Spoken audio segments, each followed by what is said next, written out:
Chapter 1, Charisma, the secret weapon of leadership. Some of the most powerful and influential leaders throughout history have had a secret weapon.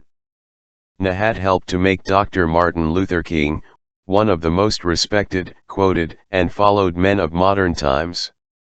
What caused John F. Kennedy to be so seductive to the general public as well as to the most beautiful women of his era? IV had led young men and women to murder on the command of the deranged cult leader Charles Manson? Simple, all these people, and countless others like them, possess one epic weapon, charisma. This book is your complete guide to acquiring the most powerful leadership tactic that history has ever known. You will learn exactly what is meant by charisma and being charismatic. It is a term often spoken, yet rarely understood. In this book's next chapter you will have the mystery removed from charisma, forever. Defining charisma is important, but not enough. You will delve deeper into the nature of charisma and the charismatic leader. Inner and outer dimensions of charisma will be explored, simplified, and applied. Countless books and articles offer bland, non-actionable advice such as be happy or use your intelligence. This book will not waste your time with such empty phrases. Instead, the meaning, importance, and application of these ideas will be offered in a way you can understand and apply. Some of the areas in which you will learn to use your new charismatic superpowers include reacting to different situations, audiences, and individuals. A comprehensive guide to charismatic body language, and why it works, is provided. The first step to benefiting from the immense opportunity that charisma represents is accepting that people are not born charismatic. Sure, some people may be more naturally inclined towards charisma more than others. Ultimately, however, charisma is a skill set that can be learned. You may be the most extroverted or introverted person to ever walk the earth, but without the understanding, implementation, and repetition of the behaviors and practices that underpin charisma, you will not progress. Do you have a friend or relative that everyone loves to be around? After reading and applying this book, that person could be you. Have you ever had a boss or colleague everyone seems to love working with and going the extra mile for? Charisma can help you turbocharge your professional life like those people. If you've ever been in a relationship or marriage and felt insecure or jealous, charisma is the answer to your woes. Charismatic partners are the best to be with, and becoming one will allow you to stay with, or attract, the person of your dreams. What you do with this book is entirely your choice. You can treat it as an interesting insight into the world of the charismatic leader and what makes him or her tick. Or, you can recognize the immense power of charisma and unleash it to work in your own life. A better career, relationship, and life in general await. Enjoy. Chapter 2, Charisma Defined. This book is your complete blueprint to understanding and applying the most powerful and important aspects of charisma. Before you can delve into the details, it is important to have a foundational understanding of what exactly is meant by charisma. This will help you to shatter your misconceptions and begin your progression into harnessing the power of being charismatic. Charisma is defined as possessing compelling attractiveness or charm that can inspire devotion in others. There are three main components of charisma: personality, actions, and words. Once you understand the fundamentals of each component, we will then see how they combine into a complete process, commonly known as being charismatic. Personality. Personality can be understood as the inner aspect of charisma. This aspect includes the thought processes, beliefs, experiences, and understandings that have led to someone attaining a charismatic outlook. Many of the emotional and psychological dimensions of charisma are explained and applied in greater depth in the book's later chapters. First, the key aspects of the personality need to be explored. Picture a person sitting alone in a room. If they are not saying or doing anything, can that person still be considered charismatic?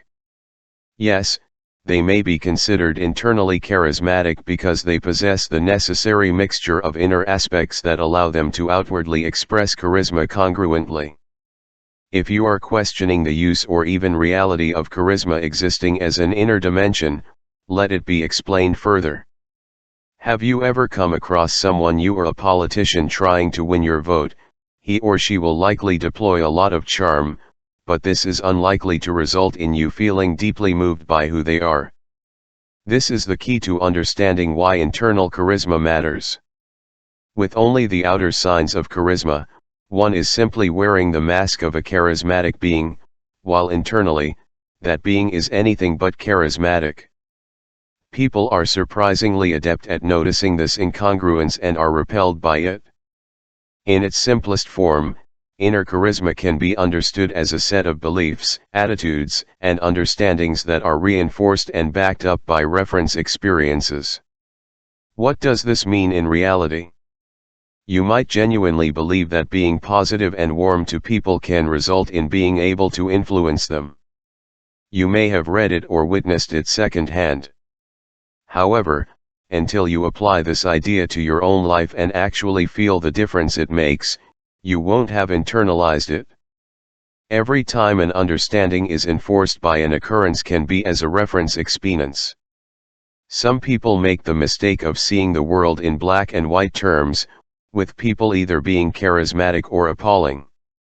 This is a mistake.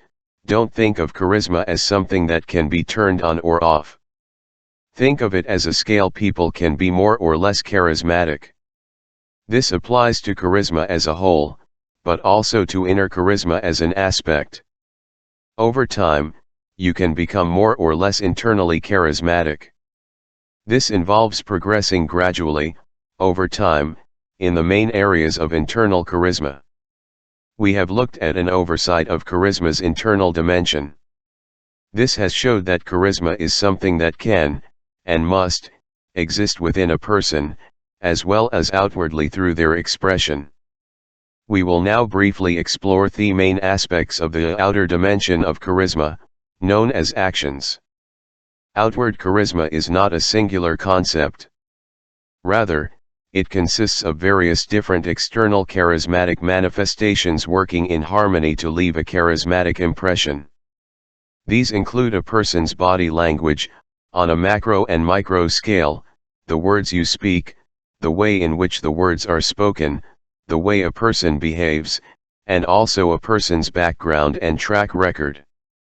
Body language has an entire chapter in this book due to its importance. Some of the facets of body language that charismatic people exhibit the most include their posture, manner of sitting, manner of standing, gestures, eye contact, facial expressions, and choice of clothing. Behavior is a vastly important part of the outer dimension of charisma.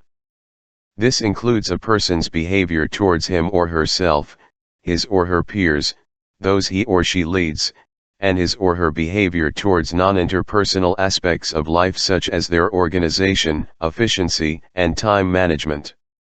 A person's track record, as well as their present-day behavior, is also important with regards to their charisma, but less so than what a person displays in the present moment. As stated, it is possible to display the outer signs of charisma without having the internal aspects to support them. Such people are overtly charming without being convincingly charismatic. It is also very difficult to sustain charismatic outer behavior without the supportive internal dimensions. Long-term, sustained charismatic action is therefore usually indicative of a charismatic internal dimension.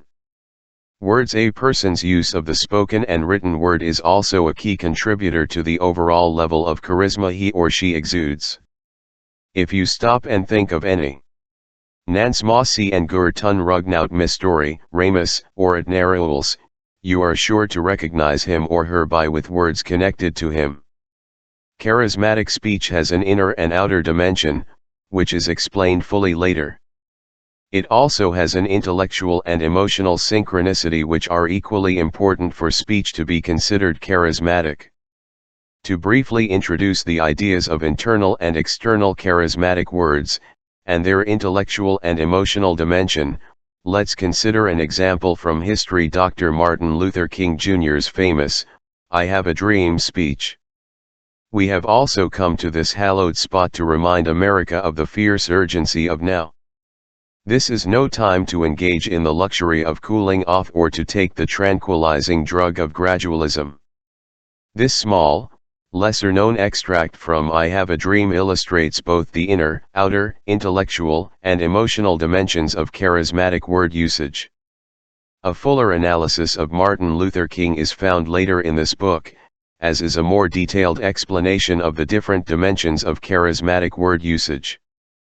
V.V. Hen. Dr. King says, "The fierce urgency of now, it is drawing upon the emotional power of charismatic word usage." Fierce is a poignant term intended to arouse a response in its audience. King's phrase, "the tranquilizing drug of gradualism," is an example of combining the emotional and intellectual appeal of charismatic words simultaneously. The idea of a tranquilizing drug impacts upon a person's emotions, whereas the term gradualism speaks primarily to the intellect. By choosing these words, in this combination, King is appealing to both the hearts and minds of people at once. This is beyond more charismatic than appealing to only one or the other. So what of the inner and outer dimensions of words? Let's begin with the inner. V.V. Hen. King speaks of his 4 little children. These are not mere words. These are very real, precious aspects of King's life. He has an emotional attachment to the words he speaks. They come from within his heart and mind as well as the page in front of him. This is what is meant by the inner dimension of charismatic speech, the ability to attach genuine emotional meaning to chosen words. By contrast, the outer dimension of words are the actual way in which the words are delivered. Think about King's speech, or, even better, go online and watch it. Listen to the way in which he delivers his words. Does he sound confident? Yes. Hopeful? Yes. Wise? Certainly. Notice how King pauses to let his words resonate with his audience. He even elicits responses in a way that is particularly engaging to his chosen audience, a concept to be expanded upon later. This brief, illustrated example into the power of charismatic words has shown that language is at its most charismatic when it has all 4 dimensions at once: intellectual, emotional, inner, and outer. This is the formula for speaking as charismatically as the greatest orators of all time. Process. We explored how charisma consists of personality, actions, and words. If you notice, each of these is only an aspect, one piece of a larger puzzle. When people speak of being charismatic, what they are actually talking about is a process with an end result. True charisma, or being charismatic, occurs when a person is able to authentically align their charismatic personality, actions, and words. True charisma occurs only when all aspects are present. Let's explore an example to understand this in depth. Picture a person who is internally charismatic, but is not able to express these inner in ANV narkn HAC without having a way to display his or her actions and words. They cannot be considered fully charismatic. Someone who is able to offer charismatic actions without words is unlikely to ever truly be charismatic either. Anyone who has ever dated someone who is externally attractive, but unable to hold a conversation will relate to this idea. The way in which a person looks and moves may suggest they are charismatic, but without the power of words to finalize this perception, their charisma is ultimately lacking. Consider someone who is able to offer charismatic speech, but without an inner reality or action to complement it. Such a person might be seen as a conman, charlatan, or sweet talker. They know how to talk the talk, but not walk the walk. Someone who is able to speak charmingly, but does not live a charismatic life, is likely to also lack the internal elements of charisma. Now, in contrast, let's consider someone who possesses all of the charismatic aspects. If he or she has the correct beliefs and mindset, it is almost inevitable to translate into charismatic action. For example, if someone truly believes in helping people and making a difference in the world, it is almost inevitable they will act in this way. Consider the internal element of charisma as a seed. It almost always manifests in an outer representation of its potential. As a person who possesses inner charisma is almost bound to take charismatic action, this reinforces his or her internal charisma. The two are a self-perpetuating cycle of charismatic continuation. Of all the three aspects of charisma, speech is perhaps the least natural. Even the best speakers will have been heavily influenced with regards to their speech. This can occur organically, such as through early exposure to impactful speakers, or consciously, such as when a person makes a deliberate effort to learn to use charisma effectively. The charismatic equation. You now have a foundational understanding of charisma. If any of the concepts seem unconvincing, read on. As you delve deeper into this book, you will learn about all of them in greater complexity through examples and case studies. To summarize the main idea of this chapter, please consider the following charismatic equation. A charismatic personality plus charismatic actions plus charismatic words. The charismatic process or being charismatic. Chapter 3, the internal foundations of charisma. Remember how the previous chapter discussed the personality aspect of charisma? It is the first aspect of our charismatic equation. The previous chapter only intended to introduce the internal dimension of charisma and explain how, without this dimension, a person could be charming, but not truly charismatic. We will now go deeper into the specific facets of charisma's internal dimension, explaining, illustrating, and applying each feature. Each application will discuss the specific reference experiences that may be sought in order to reinforce the particular internal aspect. These internal elements are referred to as foundations. Without these foundations, it is impossible to build TME charisma. The foundations, alone, do not constitute charisma, only charismatic potential. Some of the particularly important internal aspects of charisma have their own chapters. If that is the case, the concept will be touched upon in this chapter and elaborated on later in the book. Every aspect of internal charisma is included here in some form in order to provide a full picture of the charismatic foundation, without which true charisma is impossible. The importance of personal power. What exactly is personal power? This is the unshakable feeling of being a person of influence, worth, and inherent value. Personal power is not dependent upon the circumstances of life at any given time. Other names for this foundation of charisma include self-belief, resilience, and stoicism.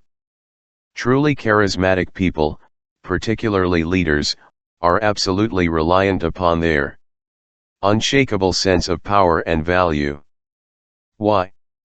If someone's level of self-belief and understanding of their ability to influence a situation is dependent upon external circumstances, it is changeable and not reliable.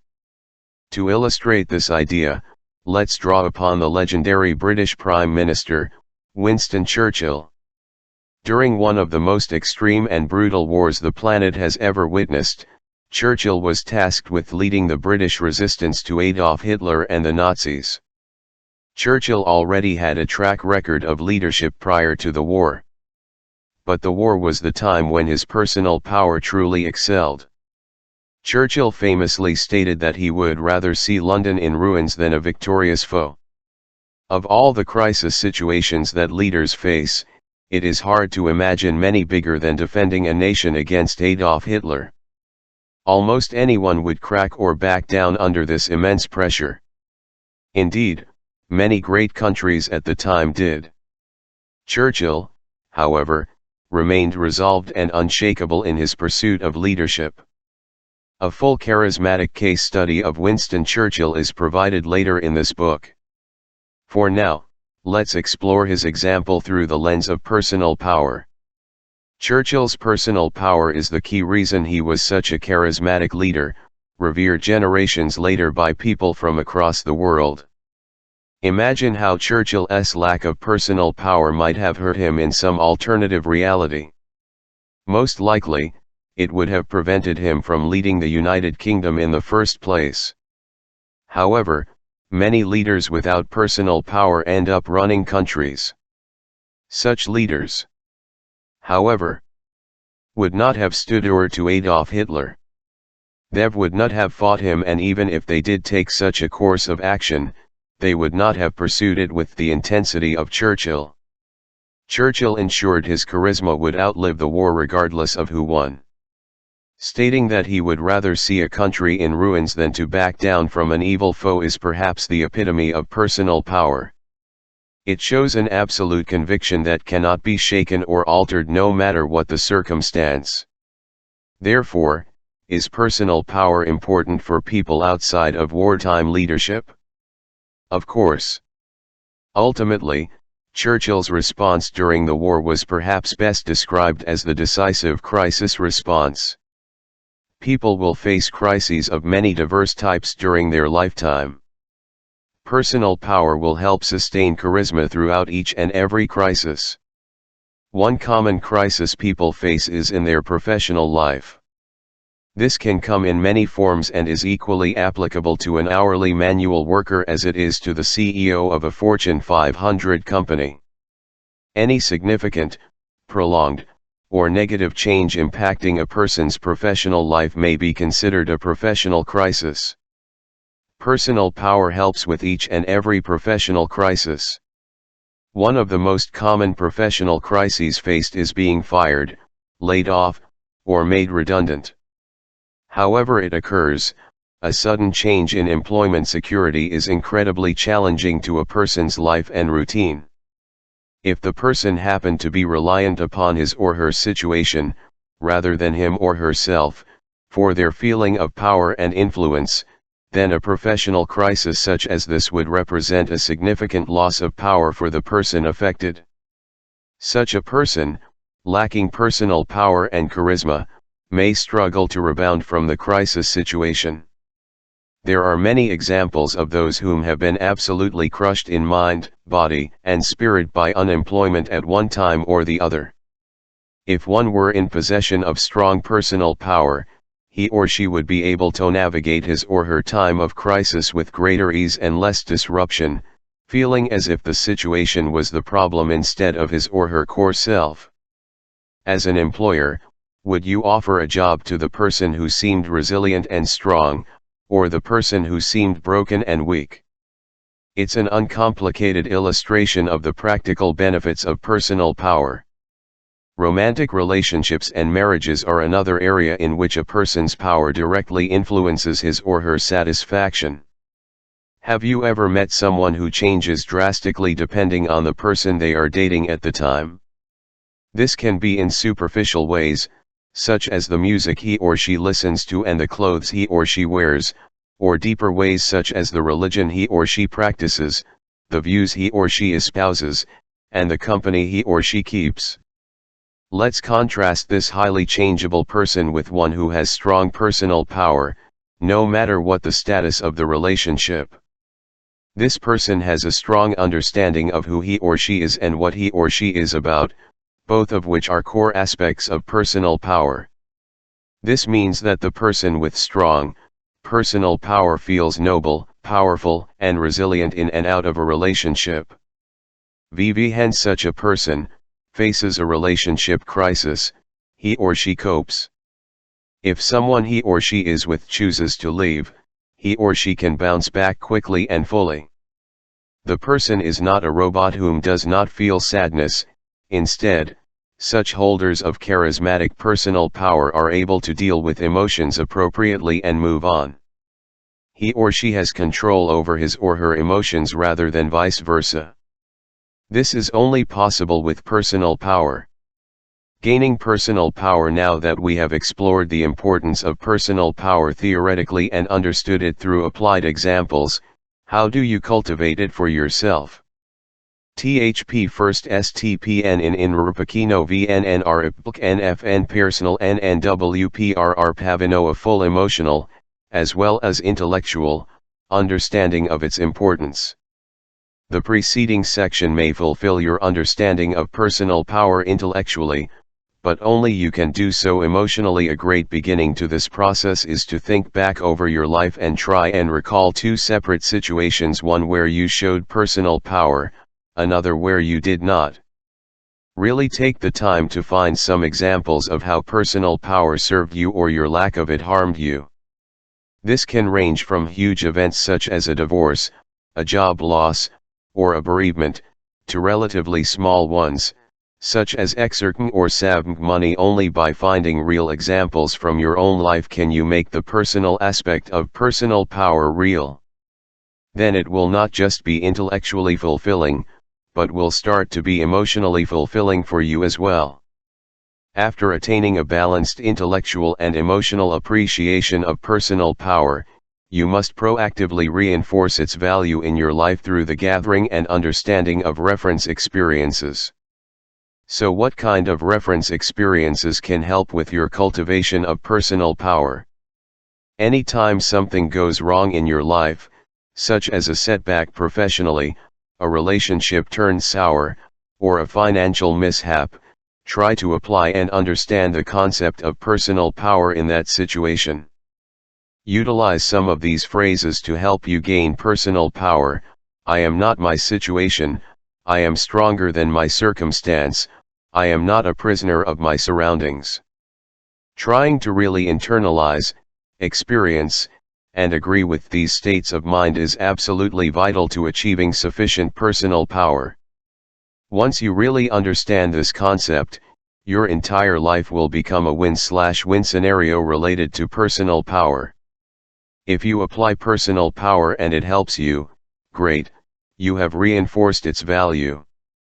If something bad happens and you do not exhibit personal power, then you can use the situation as a means of learning and improving for the future. The importance of presence. Presence is an absolutely fundamental concept related to charisma. What is meant by presence. Presence is the ability to focus, to be perceptive, and to live in the current moment rather than in the past or the future. Unfortunately, this is one of the more widely neglected charismatic foundations. How does presence serve charisma? Picture meeting two separate people, one with presence, one lacking it. As you interact with the person without presence, they seem distracted, his or her body language is distracted and off-putting.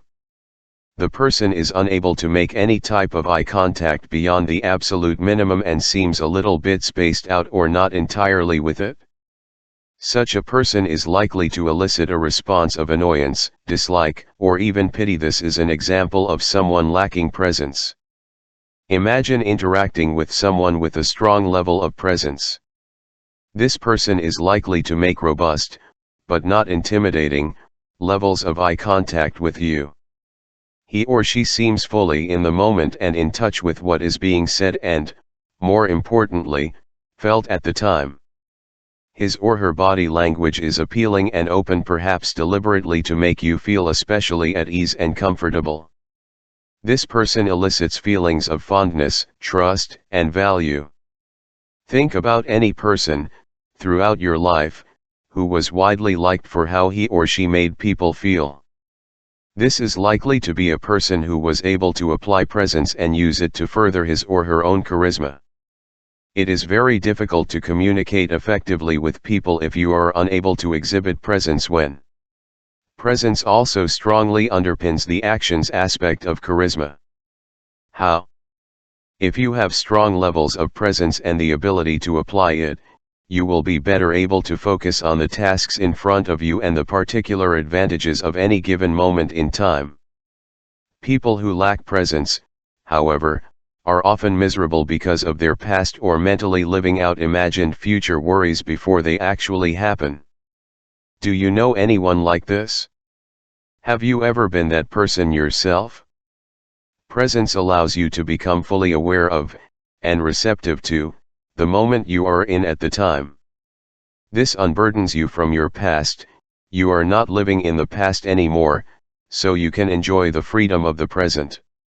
It also halts your future worrying and instead allows you to plan for it. To plan effectively, you must be fully focused and present. This is yet another example of the liberating impact of presence. The Dalai Lama is probably the most well-known Buddhist figure in the world. He also has incredible presence. Many people who have personally met him tell tales of how absolutely and fully interested he appeared at the time. Leading psychological experts have marveled at the ability of the Dalai Lama to appreciate both the larger and more intricate details of any given moment in time. Countless times, when walking through crowds at events, the Dalai Lama has spotted someone he feels may be in pain or turmoil. This in itself requires extraordinary levels of focus and awareness of the current moment. Imagine being able to accurately assess emotional nuances amongst a sea of people. Not only does he identify people in pain, the Dalai Lama zones in on them and gives them the full power of his presence. Many people are absolutely overcome when this happens and break down in tears of happiness. Presence isn't just for Buddhist leaders, however. Presence can make a massive impact on your professional life, no matter which field you pursue. Imagine being fully present in a job interview. It enables you to be completely in touch with the interviewers and their inquiries. You are not distracted or captive to fears and worries. Instead, your attention is on the people you need to impress, an invaluable objective to possess. Presence also serves interpersonal aspects of work in many ways. If you develop presence, your colleagues are likely to feel as if you value and respect them.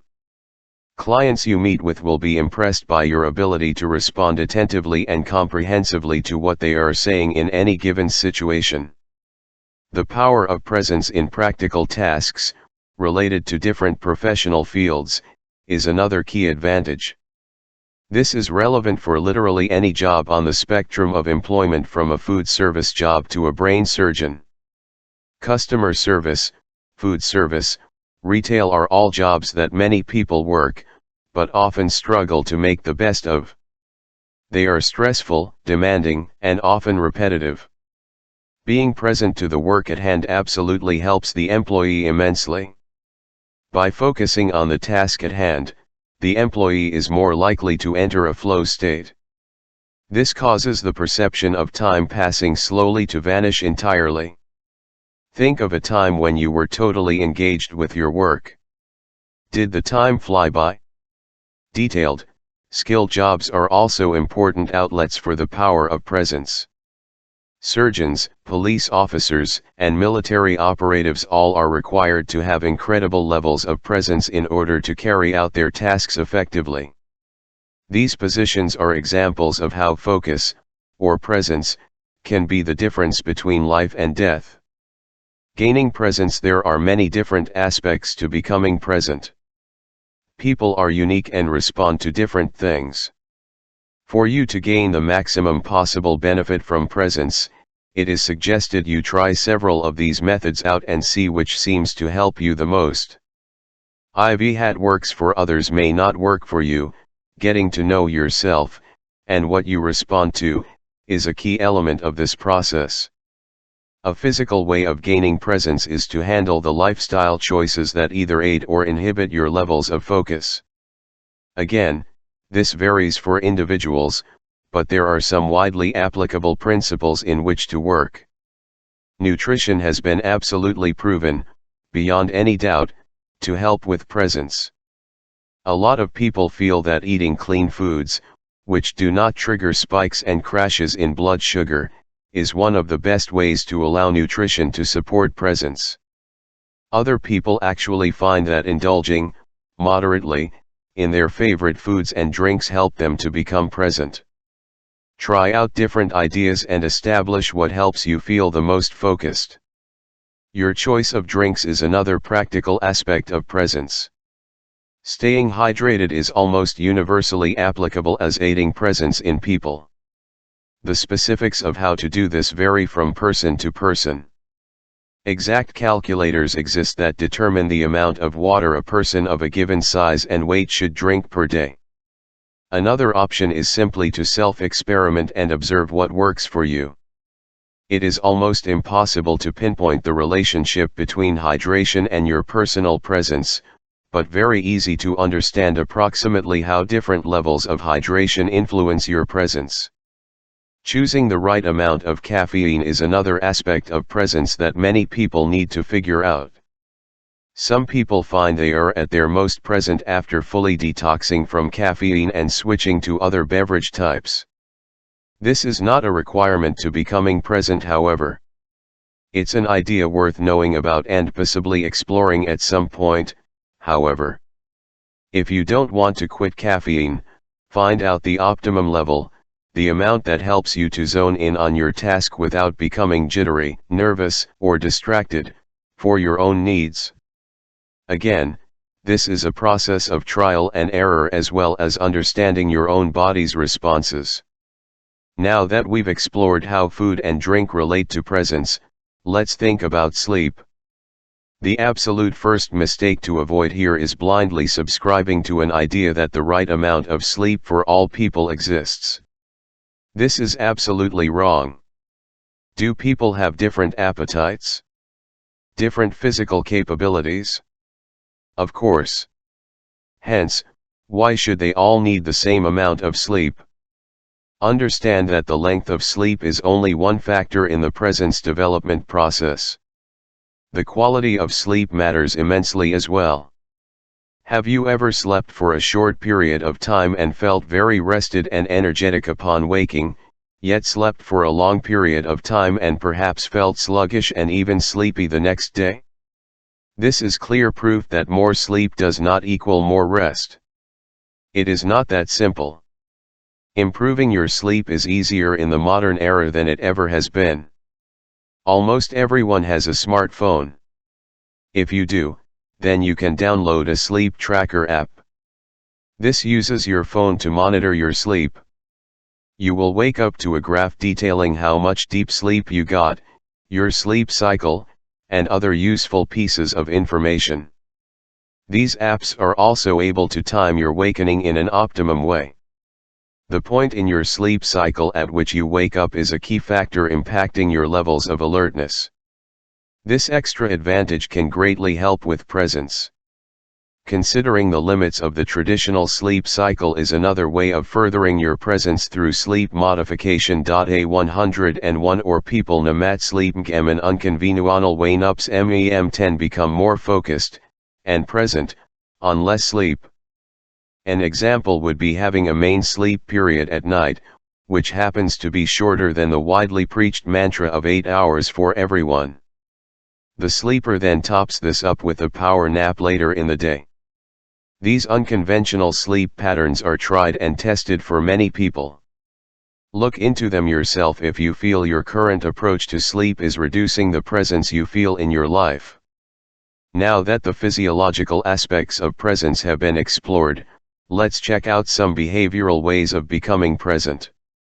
Meditation is an excellent tool that can help you become present.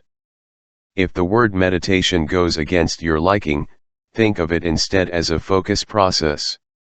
There are many variations of meditation, so there is almost definitely one suitable for you out there. It is not all Buddhist or religious, if you are worried about that. If, however, you find spiritual meditation appealing, there are plenty of ways to explore that as well.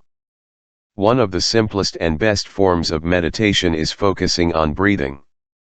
Breathing is something that, except in a medical emergency, occurs with or without our focus. Unlike many other involuntary aspects of life, such as our heartbeat, breathing can also be controlled. If you want to take a deep breath, you can. If you want to breathe quickly, that's in your power as well. So how can breathing be used to help you develop the charismatic power of presence? The technique for using breathing as an improver of focus is, initially, to simply become aware of your breathing. Shift your attention to it. Really feel every step of it, your lungs filling with air, the process of exhaling, the sensation of your breath leaving and re-entering your body. At what point does an inhalation become an exhalation? Simply focus on this, as fully as you can, for a set period of time.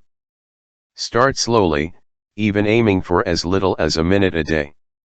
As this becomes easier, increase the time gradually. This allows you to build your presence as you would a muscle steadily and sustainably. Meditation does not have to focus on breathing alone, however. Many people find guided meditation a great option to help improve their focus. One of the best and most accessible forms of guided meditation is to download an app or use a video found on the internet. Most guided meditations involve following a series of recorded, verbal instructions. These instructions will usually focus on teaching you to become self-aware, relaxed, and present to the moment. Physical forms of meditation are also possible. For example, go for a walk will allow you to focus intensely on one physical sensation, such as the ground under your feet or the air against your face. Every time you find yourself thinking, refocus on the physical sensation. By doing this, you learn to become focused on the present moment. Many people prefer this type of mediation, or focus training, to traditional types, particularly if they are active and restless by nature. The importance of compassion. Compassion is probably the most polarizing of the internal aspects of charisma. People hearing that compassion relates to charisma for the first time are either attracted or repelled, rarely reaching middle ground. If you are put off by the idea of compassion, looking at it in a different way might help you to understand why it is an important element of charisma. One way of seeing compassion is in the traditional sense, viewing compassion as a heartfelt, sincere care for others. The other way of viewing compassion is understanding what people need. If you are put off by the traditional view of compassion, then seeing it in a more strategic, Machiavellian light might emphasize its importance to you. Either way, compassion essentially boils down to the same takeaway lesson: it is important for charisma, as compassion aids influence. Either you do this from a heartfelt or a calculating perspective is entirely your choice. Finding a form of compassion that works for you is an essential aspect of building your charismatic foundation. Why is heartfelt compassion useful in charismatic terms? If you want to lead people, it is a lot easier to do if they believe you are looking out for their best interests. A key part of leadership is convincing people to follow you on a journey. People are much more likely to do this if they feel the person steering the ship cares about them. Heartfelt compassion is also important in interpersonal relationships, either romantic or platonic. Imagine acting compassionately towards someone; it is likely to be a breath of fresh air. Many people today view a conversation as waiting to show how I am right. If you step back and aim to understand and care for the person you are interacting with, he or she is likely to respond positively to you. Strategic compassion can also be used in the world of business. Without a sense of strategic compassion, it is difficult to seek and achieve a genuine win-win outcome. In order to think in terms of win-win, it is vital to have a clear understanding of the other party's needs. Strategic compassion is, therefore, an absolutely vital business skill to possess. Gaining compassion. Compassion is a broad term and one open to interpretation. To make it useful for your own purposes, the first step is to figure out the type of compassion that will make you most charismatic. In order to increase your levels of heartfelt RMNA in VNN MAV want TN.HV in Kino at VNN Arhlipkspenia as a fellow human being is a good place to start. Removing the automatic mode of judging people is another. Just accepting people as people, on their own journey, can lay the groundwork for genuine heartfelt compassion to emerge. If you are pushed back by the idea of being heartfelt, Think of compassion as you learning how to influence an exploitable human resource. Think about the classic movie The Godfather. By knowing someone's needs and doing them a favor, you own them. You will be able to get them to do a lot more for you, further down the line, when you need them to. The importance of acceptance. This is one of the most fundamental aspects of fulfilling the complete charismatic equation.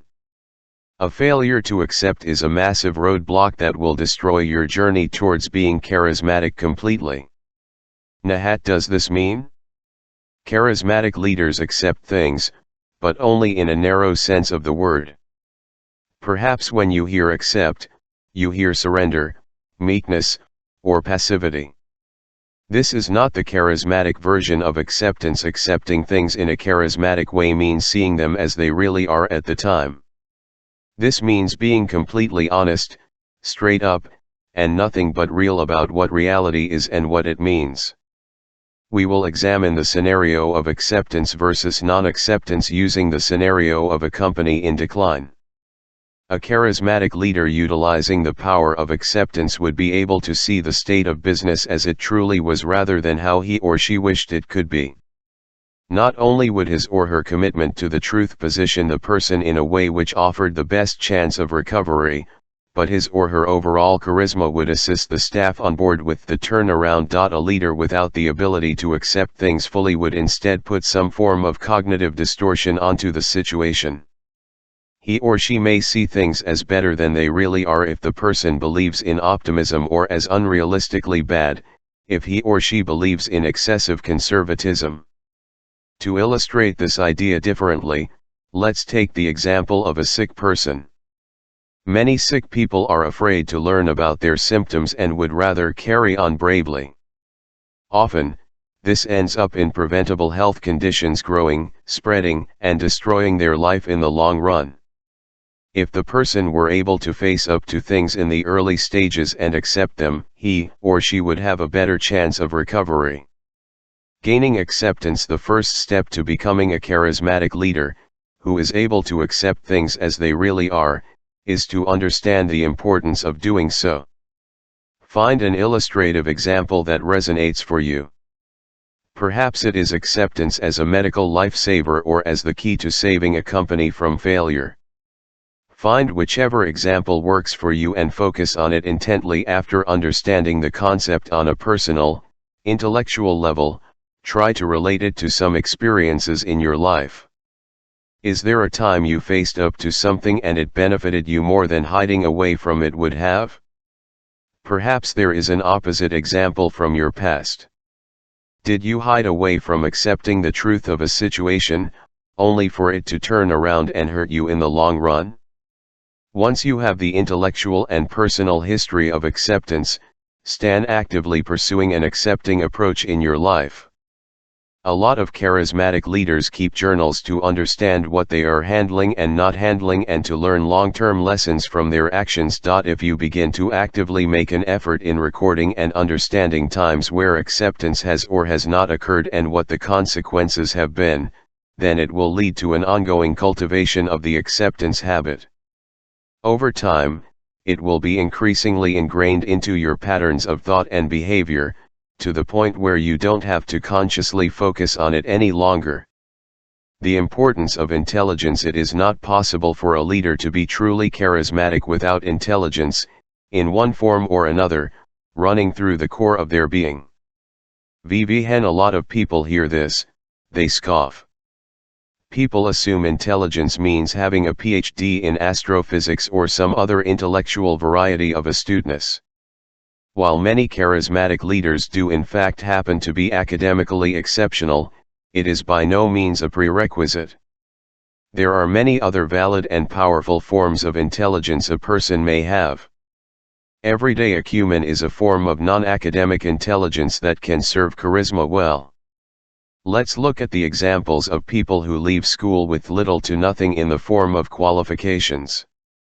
Despite this, such people see an opportunity, make the most of it, and succeed. A young Richard Branson left school at the age of 16, he did so with a poor academic record. In spite of this, He now has a net worth of around $5 billion, a private island, and a life full of adventure, fun, and philanthropy. Other people may be astoundingly and emotionally intelligent. This form of charisma is potent when leading other people. If someone can speak to a person's heart and soul eloquently, it matters not what their conventional intellect reflects. Emotional intelligence is something that serves true charisma excellently.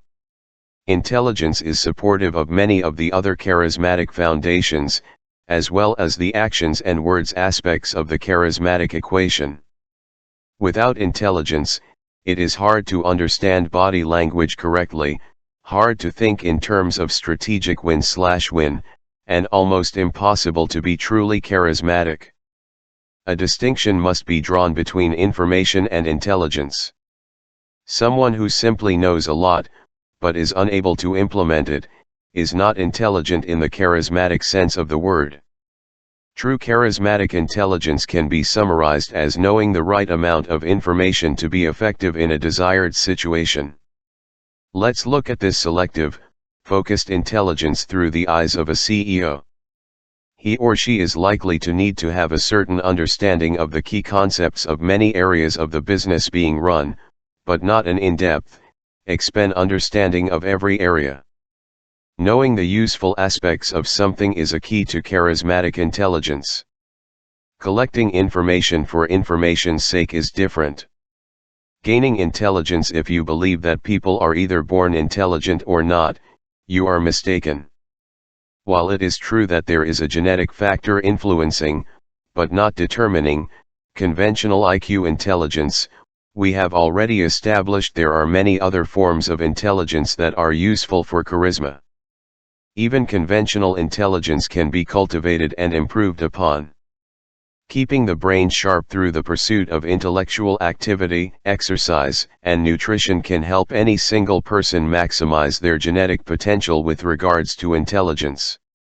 Emotional intelligence can be cultivated through techniques such as the pursuit of active listening, a commitment to read emotional cues, an academic understanding of how and why emotions affect people, and a commitment to practicing and improving upon emotional intelligence in the course of everyday life. To acquire practical intelligence, such as the business acumen of Richard Branson, there are a few things you can try. It is true that many entrepreneurs show a gift for profitable behavior from a young age. This is by no means the whole story, however. Colonel Sanders, of Kentucky Fried Chicken fame, did not franchise the company until he was in his mid-60s. If you are using age as an excuse for not pursuing practical intelligence, you are only holding back yourself and your charismatic potential. Chapter 4, External Foundations, Underpinning Charisma's Outer Dimension. In this chapter you will learn about the outer dimensions of charisma that underpin all of the specific traits, techniques, and tips you will learn about later in the book. Just as the preceding chapter showed the internal thought processes, attitudes, and mindsets that are the foundation of the entire charismatic equation, this chapter deals with the external foundations that underpin both charismatic actions and words. What exactly does this mean? Well, throughout our exploration of charisma, you will witness the internal aspect in all of the outer aspects. For example, a charismatic leader will speak with compassion, intelligence, and presence. These are all inner traits manifested in an external way. You will see elements of everything in this chapter throughout the book. However, it is useful to first understand these ideas for their own sake before you understand how they are applied. Comfort in the spotlight. One of the hallmarks of a charismatic leader is comfort when they find the spotlight is on them. People often think of an attention seeker or egotistical person when they hear this concept. The reality is very different though. Charismatic leaders do not need the spotlight to be on them. They are, however, comfortable when it happens to be. How does this ease in the spotlight relate to the outer aspects of charisma? An important manifestation of being comfortable as the focus of someone's, or many people's attention, is an ability to have charismatic body language. The specific details of how to use charismatic body language can be found later in the book. For now, the idea of charismatic body language will be used to show the importance of being at ease in the spotlight. Imagine standing in front of a large audience, giving a talk, such as an address at a large company event, for example. What would charismatic body language look like?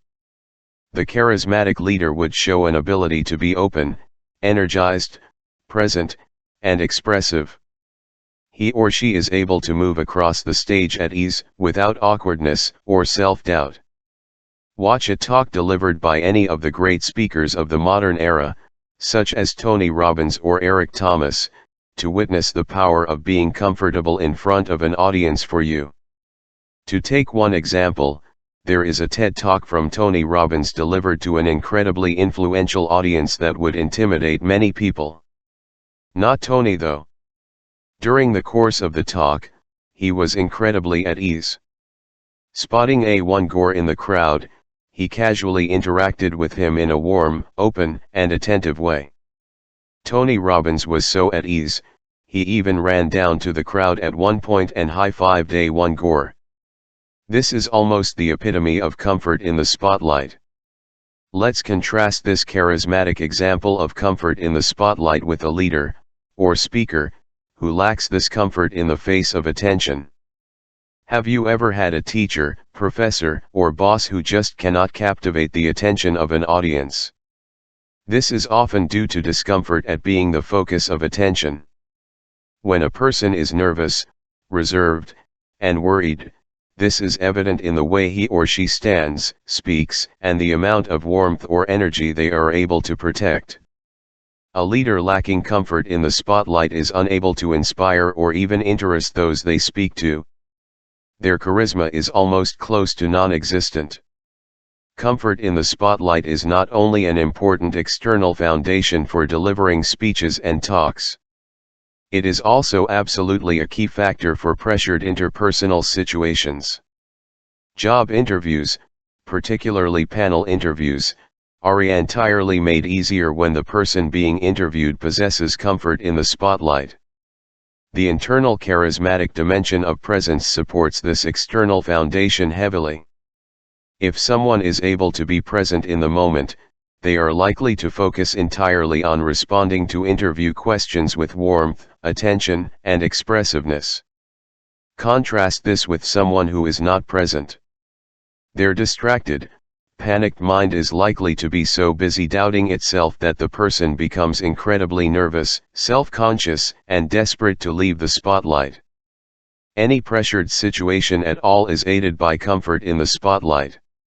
This is also applicable in the world of interpersonal and romantic relationships. Imagine a first date scenario. One of the key mistakes that a lot of non-charismatic people make in this situation is letting their inner anxiety and fear leak out into their words, behaviors, and gestures. This in turn loses the date's attraction to them.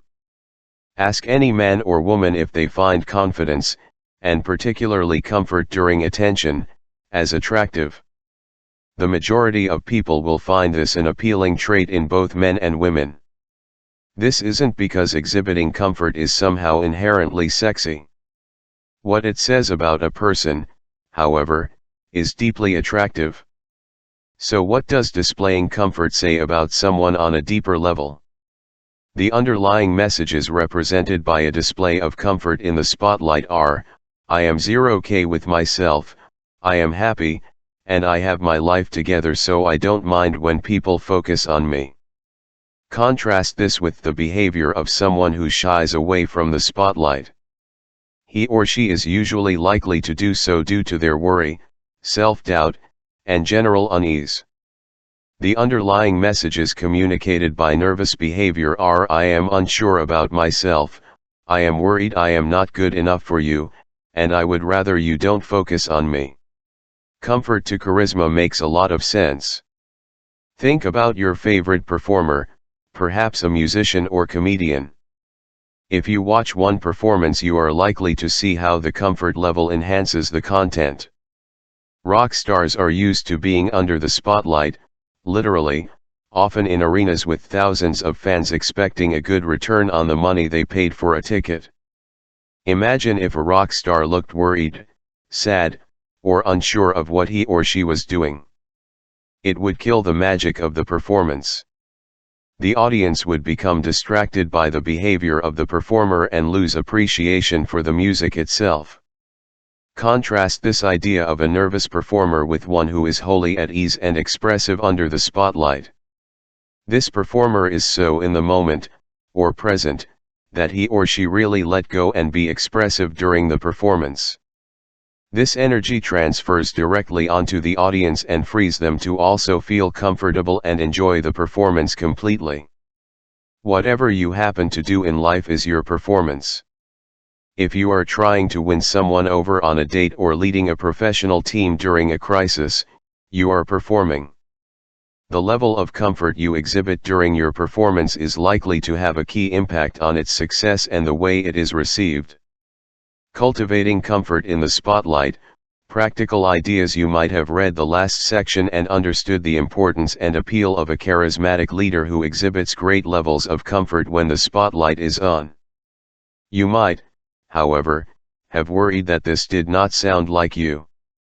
If that is the case, don't worry. Like every aspect of the charismatic equation, you can work hard on improving it for yourself. As in anything, comfort is something that becomes more natural with repetition. It is, therefore, a good idea to seek out as many under the spotlight experiences as possible. By doing this, you increase your level of familiarity with pressure and your ability to thrive under it. When a pressured situation makes its way into your life, which it inevitably will, you will be ready to face it. So what are the types of experiences you can seek out? Giving talks or speeches is one of the most beneficial and rapid ways to improve your comfort in the spotlight. There are many different organizations that are dedicated to helping someone to feel at ease in front of an audience. To find out about these, it is worth searching online under public speaking, your local area. There is a good chance you will be able to find people to help you develop this charismatic quality in a supportive and useful environment. Putting yourself just beyond the edge of your comfort zone is another powerful way to achieve greater ease in the spotlight.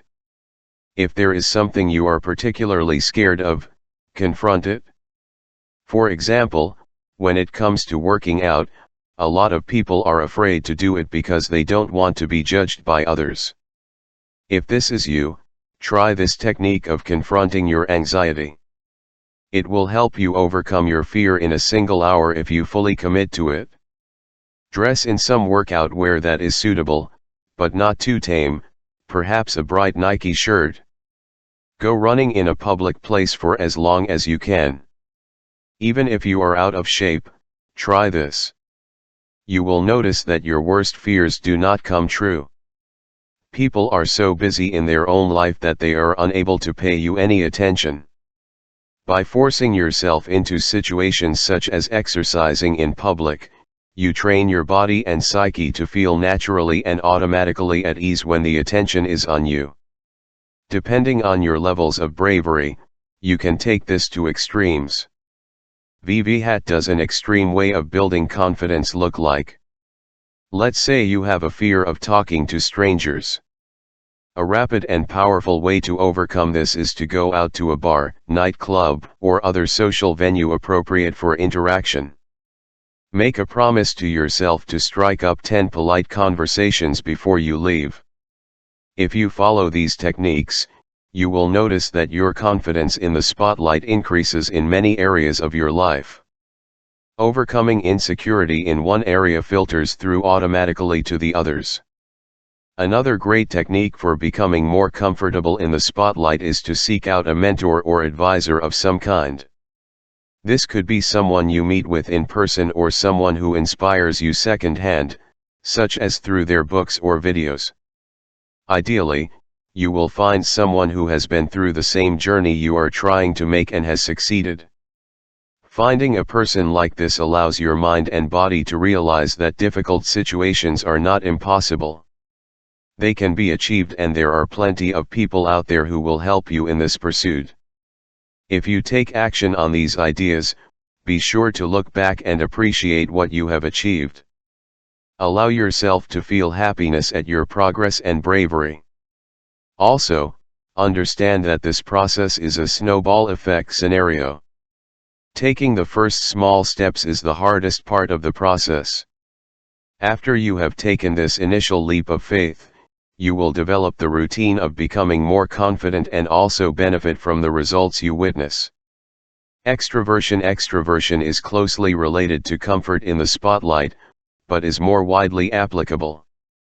Like many terms in popular usage, extroversion is one which many people will use without understanding. Thus, let's begin by exploring the true differences between introverts and extroverts. Many people mistakenly associate extroversion and introversion with the behaviors of the people who exhibit them. In the eyes of many, extroverts are likely to be talking to lots of people, while introverts are timidly pursuing their own solitary pastimes. This is far from the truth. So what actually make asumunigzu of 1L unmove 1L are the definition of being an introvert or extrovert is not reliant upon someone doing one thing or another, but rather upon his or her response to different activities. The key is whether a person feels more comfortable and recharged after a time around people or a time on their own. Many people who are naturally introverted are forced into situations where they may seem to be, from an outsider perspective, extroverts. What stops this from being true is the fact that, internally, they are unhappy and uncomfortable with the extrovert behaviors they are exhibiting. The converse principle applies to natural extroverts forced into solitary lifestyles. Why do you think solitary confinement is seen as such an extreme punishment? Now, how does extroversion aid charisma? As you learned earlier, being charismatic cannot occur in isolation. A charismatic leader who does not lead others is only internally or potentially charismatic. Being around people, and feeling good during the experience, is a key part of charismatic leadership. In order to be present, comfortable, and confident, it is important that the charismatic individual is internally positive about what is happening. Excessive introversion, such as seeing interaction as a chore rather than a pleasure, is one of the main roadblocks to being charismatic. Exploring extroversion. Now that we have considered the nature of extroversion and how it is conducive to charisma, let's consider some of the ways in which people can become more extroverted. T.ik palmstay nv thpr rarik matir trait thprp is a and enren hahilit that apntir kierly environment, etc., inclined you towards either introversion or extroversion. Like anything else in life, this is not an excuse for overcoming it. Are there ways for enhancing extroversion for those who already possess it? In addition, is it initially attainable for serious introverts?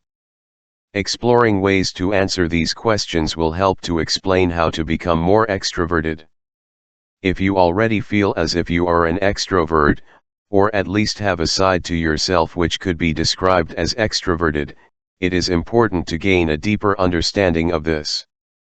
What about you is extroverted? How has it helped you? How can you increase the extroverted side of you while decreasing the introverted side? Like almost any other aspect of charisma, the traits, actions, and words aren't inherently better, they just help you become more charismatic. Extroversion is no different.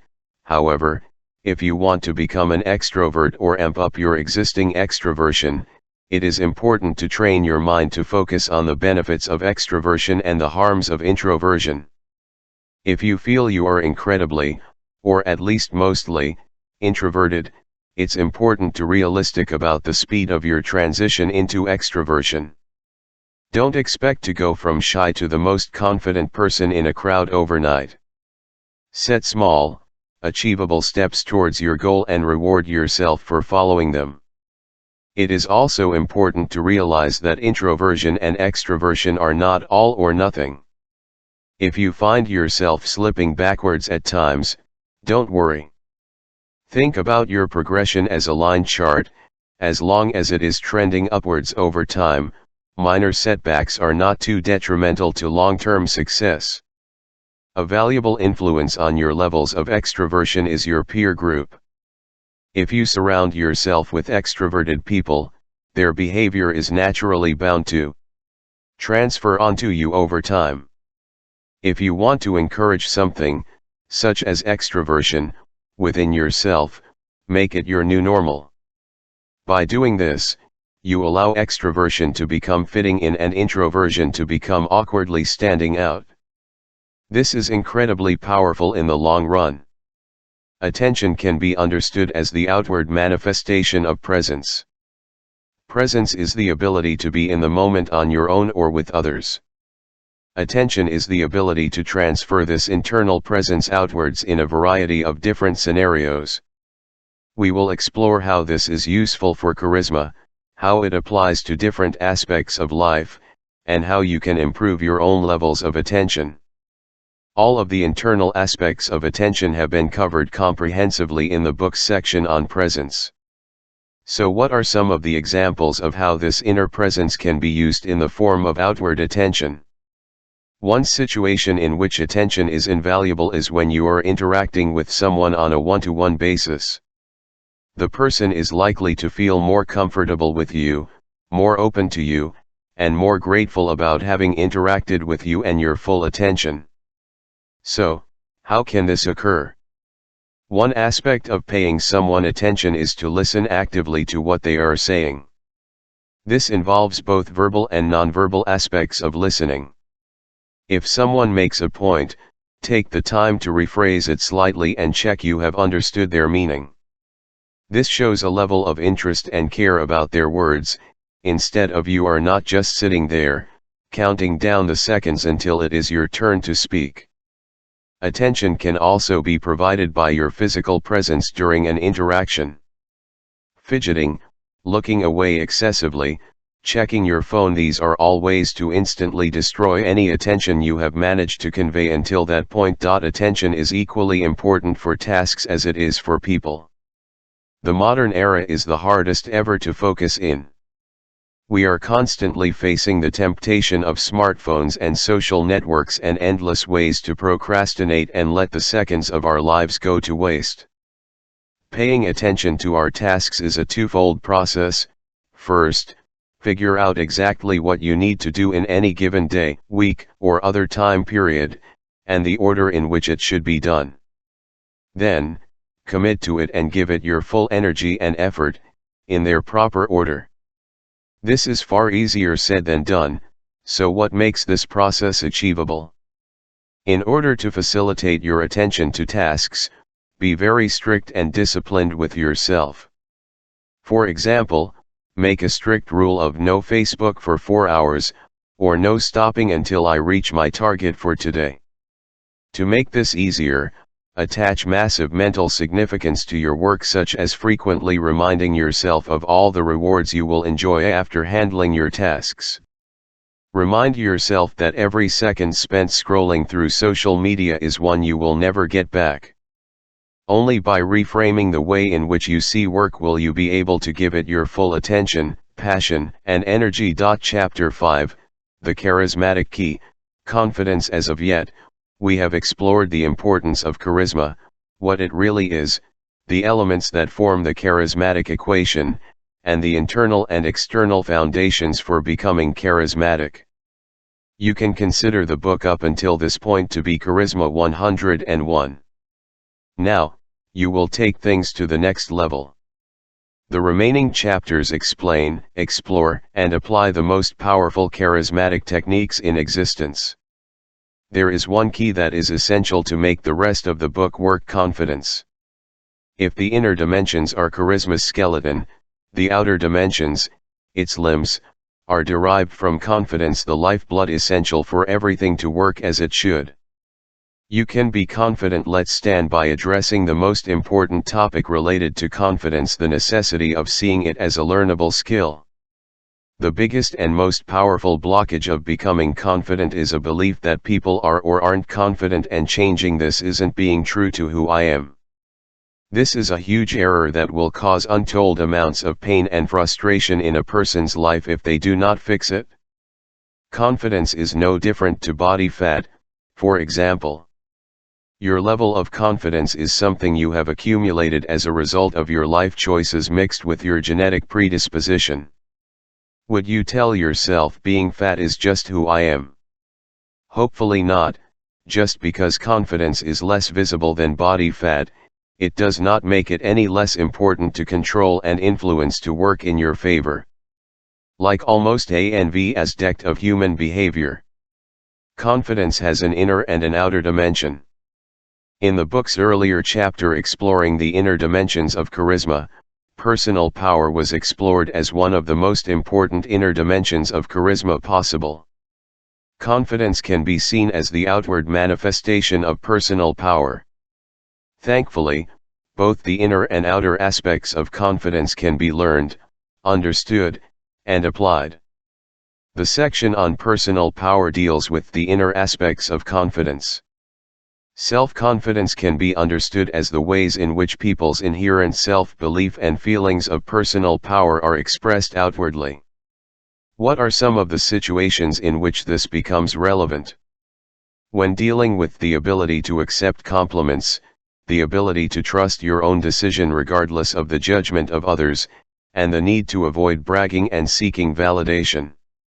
Dealing with compliments graciously is something that is a clear point of differentiation between charismatic people and people lacking charisma. If someone who has a good level of self-confidence is complimented, he or she will accept the compliment in a gracious and warm way and are likely to sincerely thank the person complimenting him or her and move on. The compliment is appreciated, but not overly important to a truly self-confident person.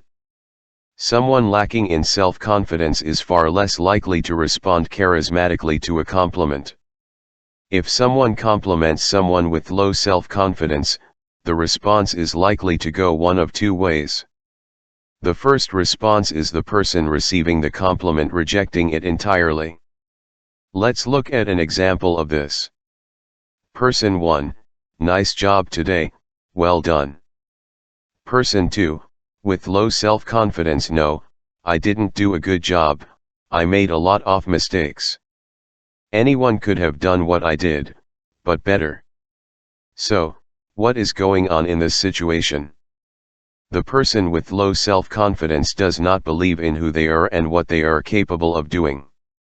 Therefore, when complimented, he or she is unable to simply accept it and move on due to a low self-worth, making a compliment unacceptable to them. The second possible response to a compliment by someone with low self-esteem is to turn the compliment back on the person giving it, but in an excessive way. Let's look at an example. Person 1, cool outfit. Person 2, with low self-confidence, no, it's not, yours is way lur. I love how you look, I wish I was you. This is a combination of very low self-worth coupled with a desire to please others to a degrading extent. So now that we've looked at examples of how low self-confidence can manifest in relation to compliments, in the first case, the person was sincerely trying to be positive and friendly. By having such a negative response offered, this intention was ruined in two ways.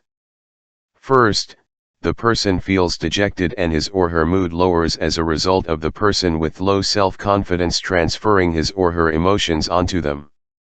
Secondly, the situation is incredibly socially awkward, as knowing how to respond is difficult. A simple situation can suddenly become a minefield. This is likely to result in the person with low self-confidence being avoided in the future as a result. Dealing with decision-making is another way in which self-confidence, or lack thereof, impacts upon a person's life. If a person is self-confident, he or she is likely to trust in their own decision making, even if other people go against it. Let's say, for example, someone with high self-confidence has made a particular lifestyle choice, perhaps trying out a new diet or a new form of exercise. Even if everyone in his or her peer group disagrees with this choice, the highly confident person will continue with it regardless. Defensiveness or anger will not cloud the mind. Instead, he or she will just calmly persist with the decision, trusting in his or her judgment. Someone with low self-confidence, on the other hand, is very unsure of him or herself, as well as his or her feelings and beliefs.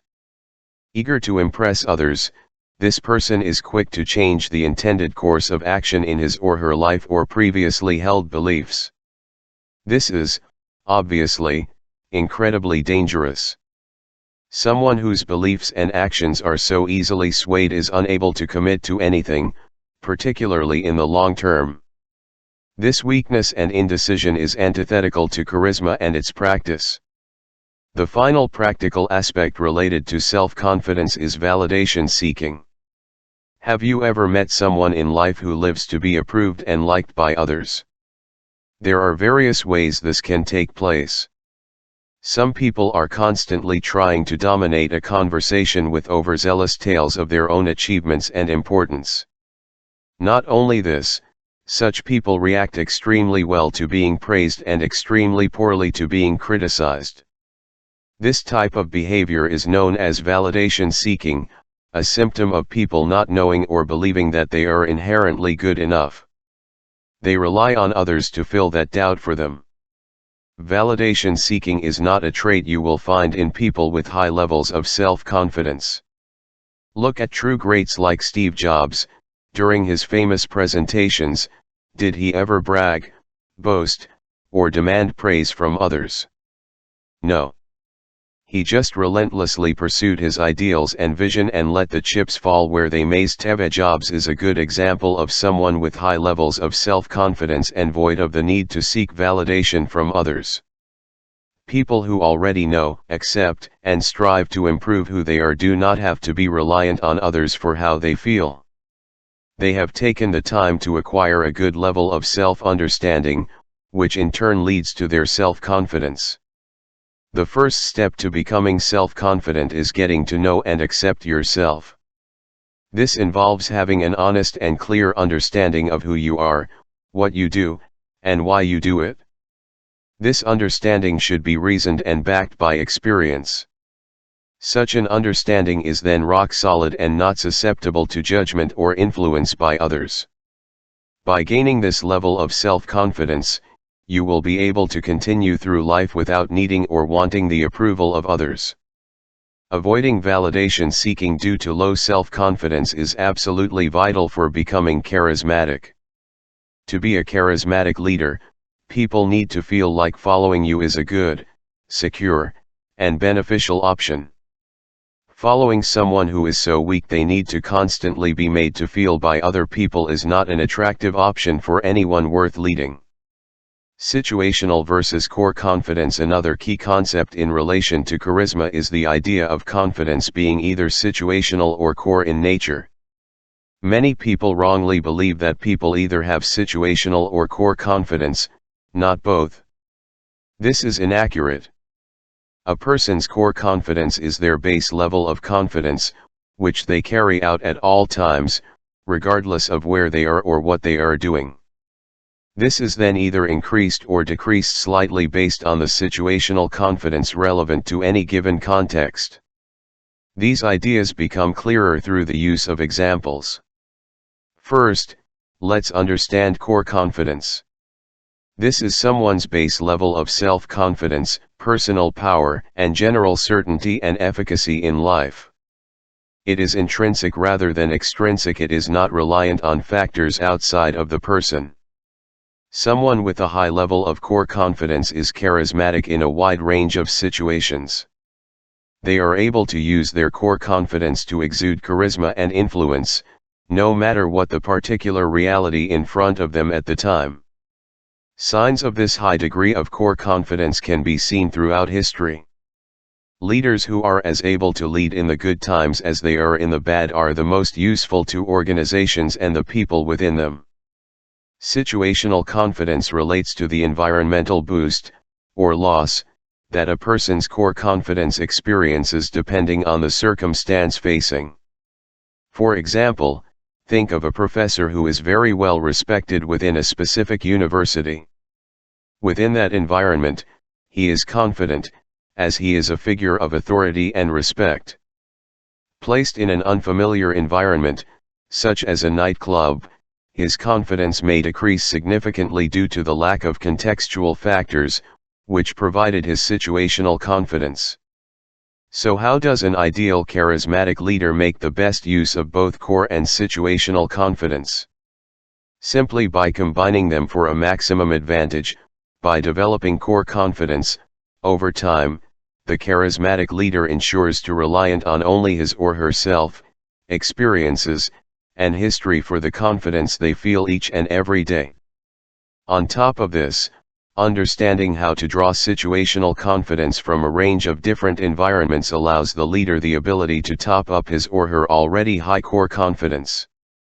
For example, a charismatic leader that is able to win the hearts and minds of different types of audiences draws situational confidence from different contexts. Think of a person who is respected within his or her family, workplace, and religious institution. Each of these situations differs, yet the respected person is able to make all of them serve his or her own levels of confidence. The idea of continuous improvement is originally found in the macro, or organizational, context of business. It refers to the idea of making quality an ongoing aim of an organization, with the company making small, yet powerful, changes on a never-ending basis. Continuous improvement can be powerfully applied to the cultivation of charismatic confidence. This is achieved by seeing confidence as a journey, rather than a destination. What matters is taking action towards improving both core and situational confidence, at all times, and never allowing progress to stagnate. This idea of continuous improvement is especially useful as it allows people seeking charisma to have a blueprint for moving forward, no matter the level of confidence they happen to have already achieved. To pursue continuous confidence improvement, it is vital to focus sincerely on assessing both core and situational confidence from the perspective of, how are these serving me? Where are my weakest areas? What practical steps can I take to improve? What will my measures of success be? Keeping track of continuous improvement efforts in a journal, or any other format, is a great way to ensure progress is ongoing, understood, and useful. By chronicling confidence in this way, the charismatic leader is able to draw upon personal experiences and track record at any given time. This offers them a range of useful reference experiences to draw upon. Insight into the lessons of the past, in terms of what has and hasn't worked, is also an important element of these. Why confidence is the lifeblood of charisma. As discussed earlier in this chapter, confidence can be considered analogous to the blood of charisma. This isn't simply an empty idea.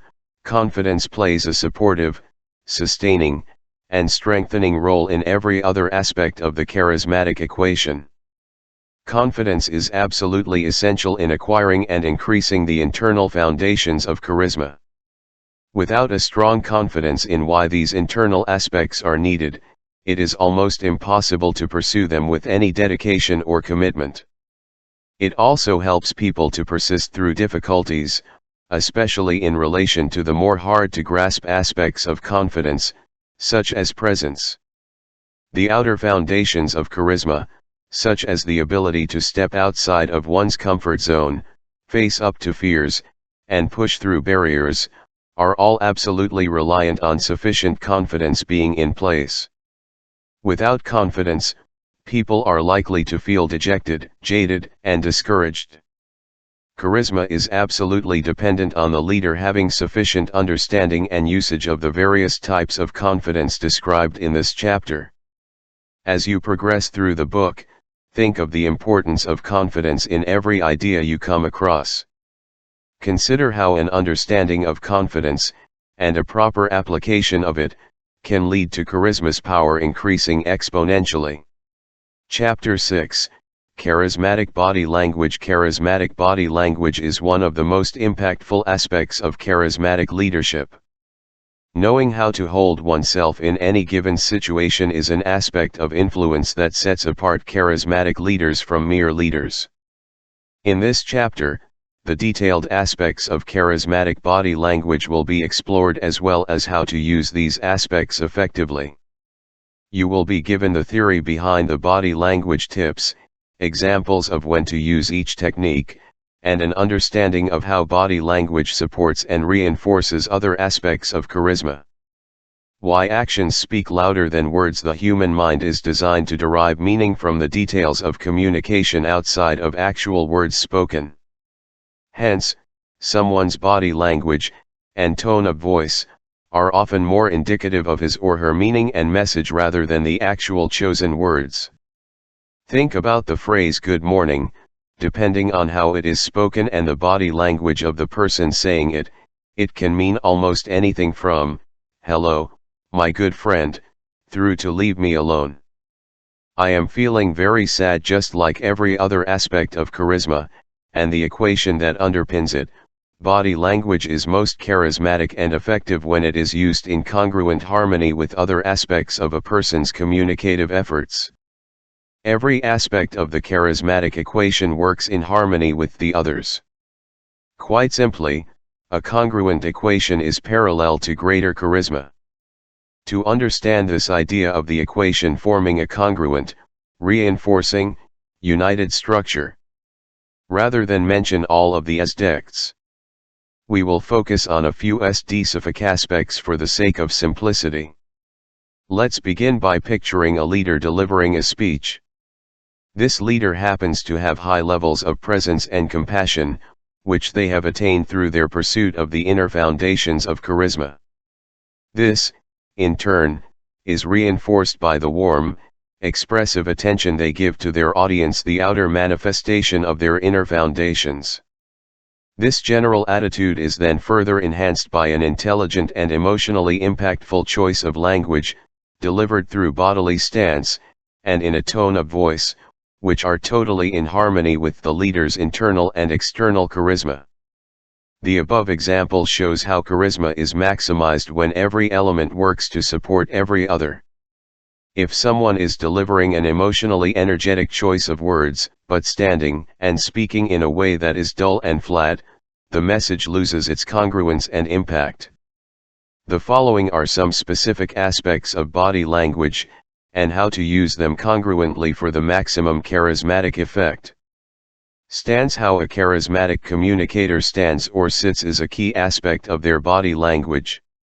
The first element of this idea to fully grasp is that the choice of posture should appropriate for both the message being delivered and the personality of the person delivering it. There are several different stances a charismatic leader can adopt while standing. Generally speaking, standing with your feet slightly wider than shoulder length, ureth, and ringkliotl though rnnct from person to stand. This base stance can then be adapted, increased, or decreased slightly depending upon the specific message being delivered. How does this look in practice?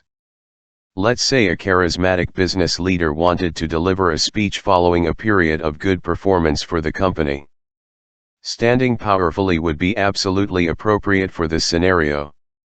The speaker would want to energize and congratulate his or her audience and would, therefore, incorporate an additional motion and excitement to the stance. This should be carefully limited, however.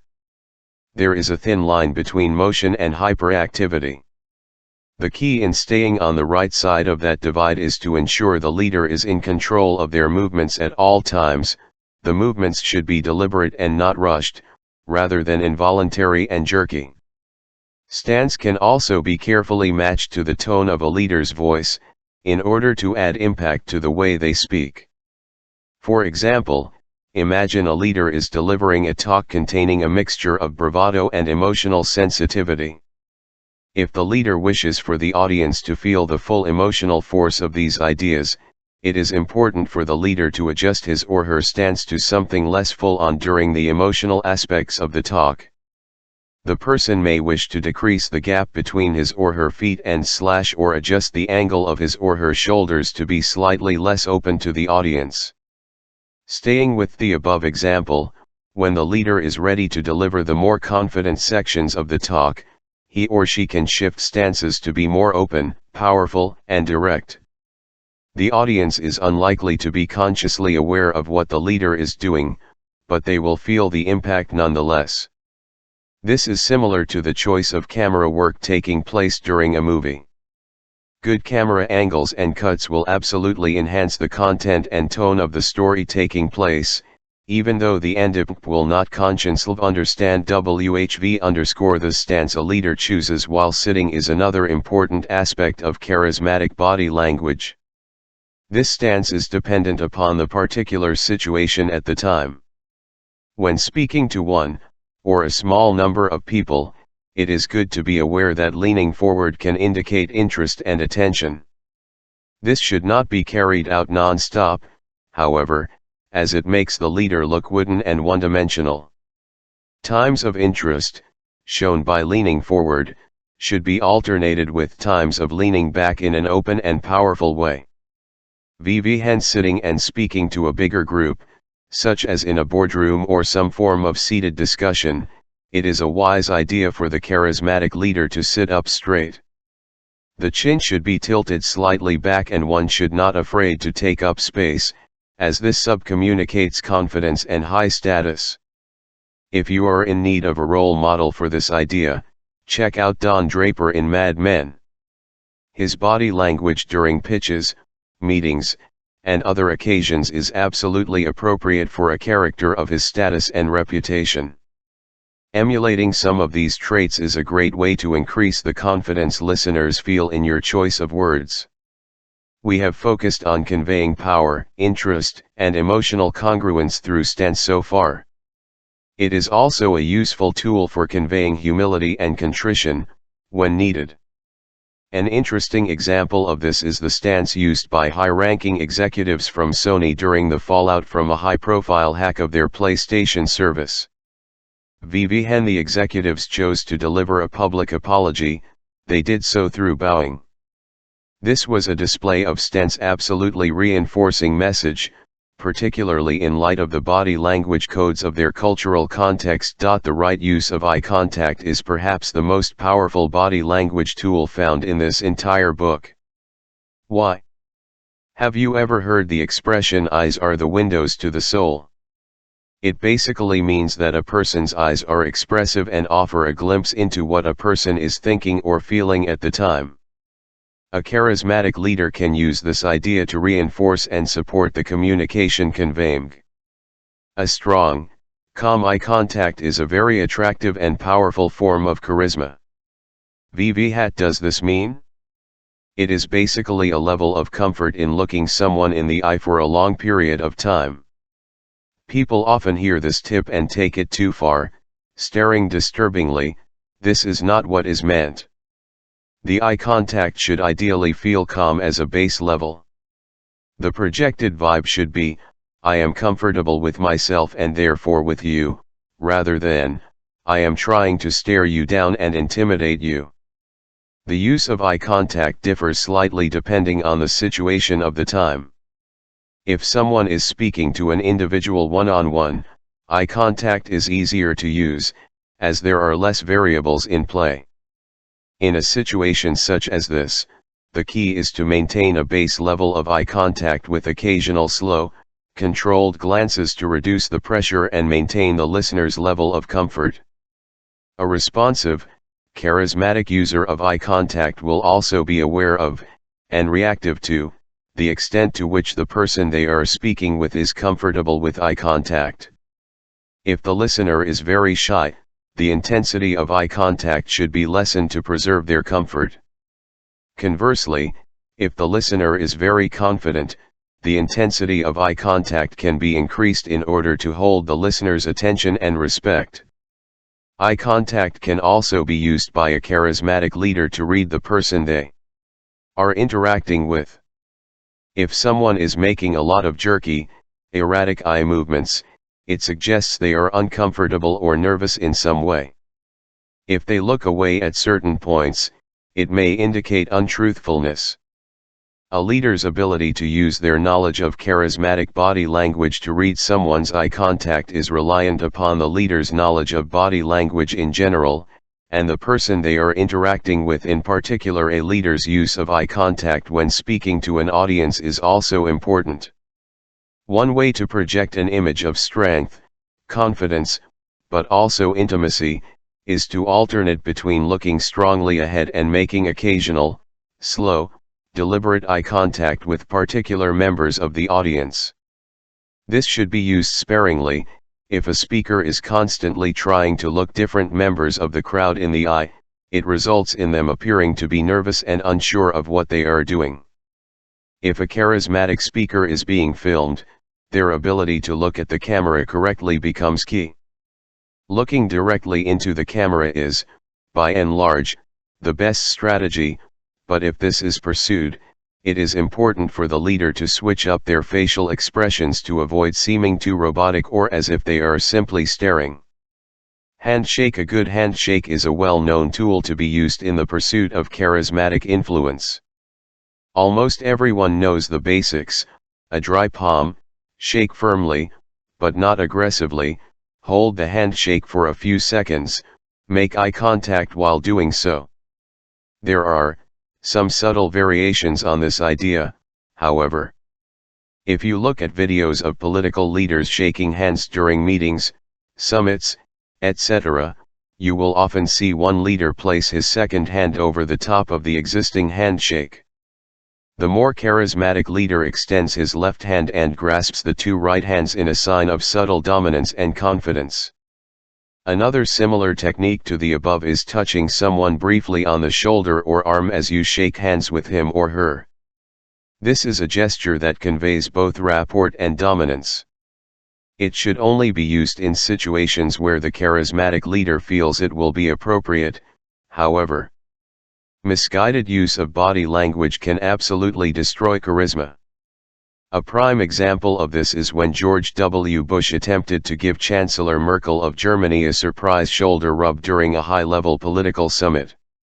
Chancellor Merkel reacted in visible disgust and Bush's charisma was diminished as a result. Breathing may sound strange in relation to body language, but it is important and underpins every other aspect of charismatic delivery. One key component of this is filling the lungs with breath before starting to speak. This allows a charismatic figure to carefully control his or her voice to make it sound powerful and resonant. This is a technique used by opera singers and is equally applicable to people giving speeches or even talking informally to others. A failure to breathe sufficiently and frequently enough is a massive roadblock to charisma. If you have ever heard a speaker who is nervous, a hallmark of this is their inability to breathe comfortably and consistently. They may even literally run out of breath while speaking. When this happens, the speaker looks awkward and unsure and diminishes any influence they had managed to accumulate until that point. Gestures. The use of gestures is one of the more complex aspects of charismatic body language to get right and use correctly. Many people, when hearing that gestures can be used to increase charisma, begin to make the mistake of gesticulating wildly and without thought while speaking. The word gesticulate refers to an uncalibrated, nervous-looking deployment of the hands while talking. Someone doing this in a careless way is likely to come across as worried and out of control rather than powerful and charismatic. So what is the right way to use gestures? The main principle of charismatic gesturing is to ensure that the chosen gestures are deliberate, intended, and appropriate for what is taking place. For example, if the leader is talking about opening up or honesty, he or she may slowly and deliberately open the hands in an expansive motion. This is used to add a visual reinforcement to what is being said and embed the message deeper into the minds of the listeners. A gesture known as the hand chop is another powerful use of charismatic body language. This is similar to a small karate chop motion, which can be used to emphasize key points of emphasis. This will be illustrated through the following scenario, imagining a leader giving a speech to an executive team. Leader, we will increase revenue hand chop, expand our market share hand chop, and offer higher quality than our competitors hand chop. The hand chop gesture should be used at the same time as the key parts of a speech, not just after the key words. It should also be used in moderation to retain its emphatic power, rather than making the person using it look like he or she is fighting thin air. Have you ever found another person's laugh very contagious and influential? Some people seem to be blessed with a very appealing laugh that is hard to resist. Other people have the opposite effect, their laugh is very nasally and off-putting.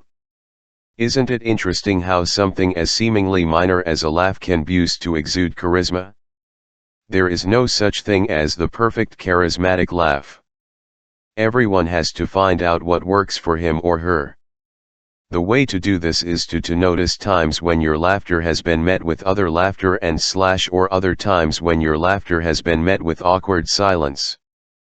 Did you laugh more openly and expressively one time or the other? Did some other movement such as leaning forward accompany your laugh to try and suppress it? A laugh works best when it seems congruent to the person laughing and the situation.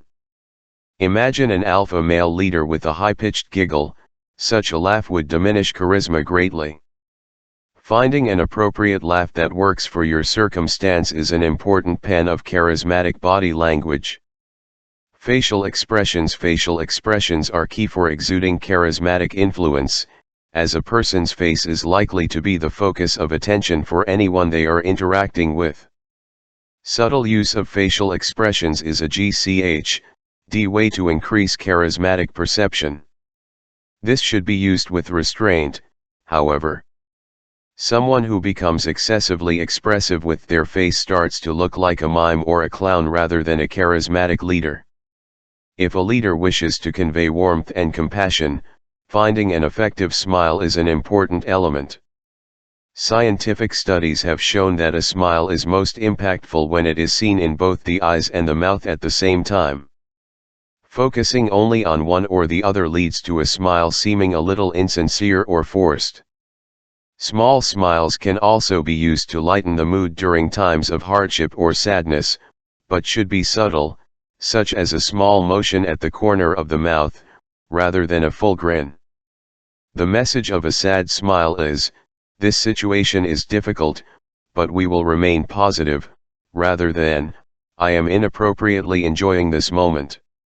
Learn from the best. Now you know some of the specific facets of charismatic body language.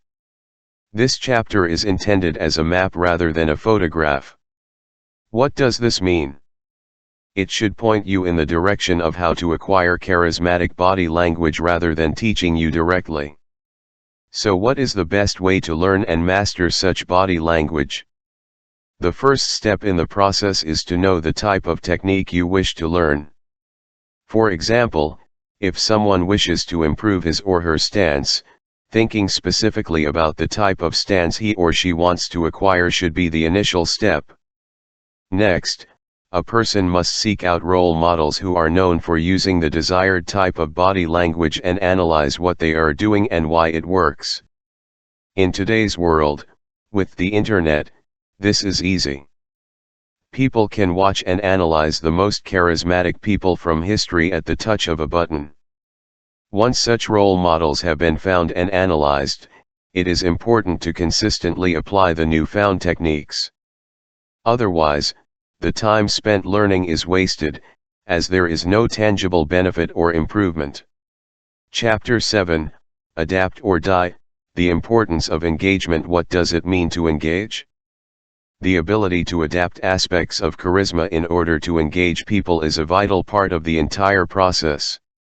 In this chapter, you will learn how to adapt and engage depending on the situation you face at the time and whether you are engaging a large audience or an individual. The importance of pursuing adaptation and engagement will be explained, as will the reasons why the principles are impactful in practice. The key idea underpinning this chapter is that a charismatic leader must be responsive to his or her situation, not some kind of one-size-fits-all puppet. The core reason for this is the ability to adapt, a sign of intelligent humanity. Someone who can his or her behavior, language, and general energy is someone who conveys intelligence, awareness, and influence. It is important for charismatic leaders to not take this principle too far. Being adaptable and flexible does not mean becoming a chameleon without an identity or genuine personality. True charismatic leaders have the mentality that, I need to show the side of myself most suited to the situation rather than, I need to become the person necessary for this situation. This is an important distinction because human beings respond well to character and authenticity. If a leader has a core personality that he or she can show in different ways at different times, it is a clear sign of adaptability and experience. However, a leader that alters his or her energy and image too severely is unable to convey any sense of lasting self. The balance between flexibility and authenticity is therefore vital. Situational engagement. The following two sections of this chapter deal with engaging people. This chapter, on the other hand, focuses on adapting to and engaging within a specific situation. The first aspect of situational engagement is to have a clear leadership aim that is appropriate to the context. For example, if a charismatic leader is giving a speech, what is its purpose? Is it to engage? Inspire? Warn? Reassure? Having an overall aim, or several harmonious aims, is an important first step in situational engagement. Aims are important for leadership scenarios other than speeches. For instance, if a charismatic individual takes over a position of influence in a company, developing a clear strategic objective is a vital first step to exerting influence. Without this, it is impossible to lead effectively. A charismatic leader should ask questions such as, where is this company currently? Where is it going? What are its strengths and weaknesses? What are the opportunities and threats it faces? Only by developing a full picture of what is taking place at the time does the leader then have the necessary information to decide upon a direction and objective.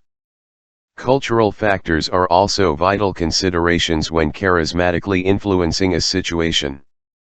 This can apply in a local or company sense, such as the fact that different countries have different customs, norms, and appropriate modes of behavior, as do different audience demographics. A charismatic leader should be aware of these contextual norms and adapt his or her own behavior to work within the boundaries of the audience. Company culture is as important as local or national culture. Different companies have different ways of doing things, which is reflected in their choice of branding, company structure, and general philosophies influencing everyday operations. A non-SMAC leader is able to assume certain cultural factors and use them to boost charisma. So what are the factors to look for? Let's compare two types of companies, the traditional bureaucratic company and the modern, more liberal type of company, such as a tech startup. The dress code, choice of language, and general energy of each company is likely to be vastly different.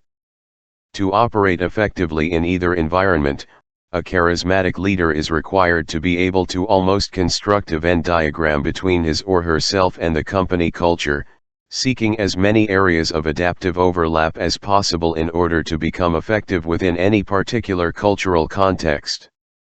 Once the cultural blueprint of either a region or company has been determined, and the charismatic leader has thought about ways of overlapping who they are with what they face, it is important to translate these specific ideas of overlap into actionable behaviors, words, and deeds.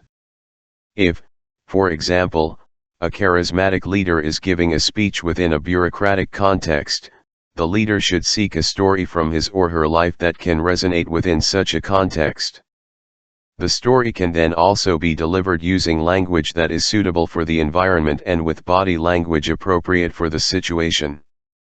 The leader is still being authentic and charismatic, but in a way suitable for the environment.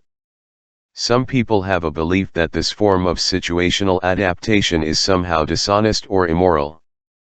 This is far from the truth. If you were casually going for coffee with friends, would you dress and talk a certain way? Probably. If you were going to a funeral, would you dress and talk differently? Let's hope so.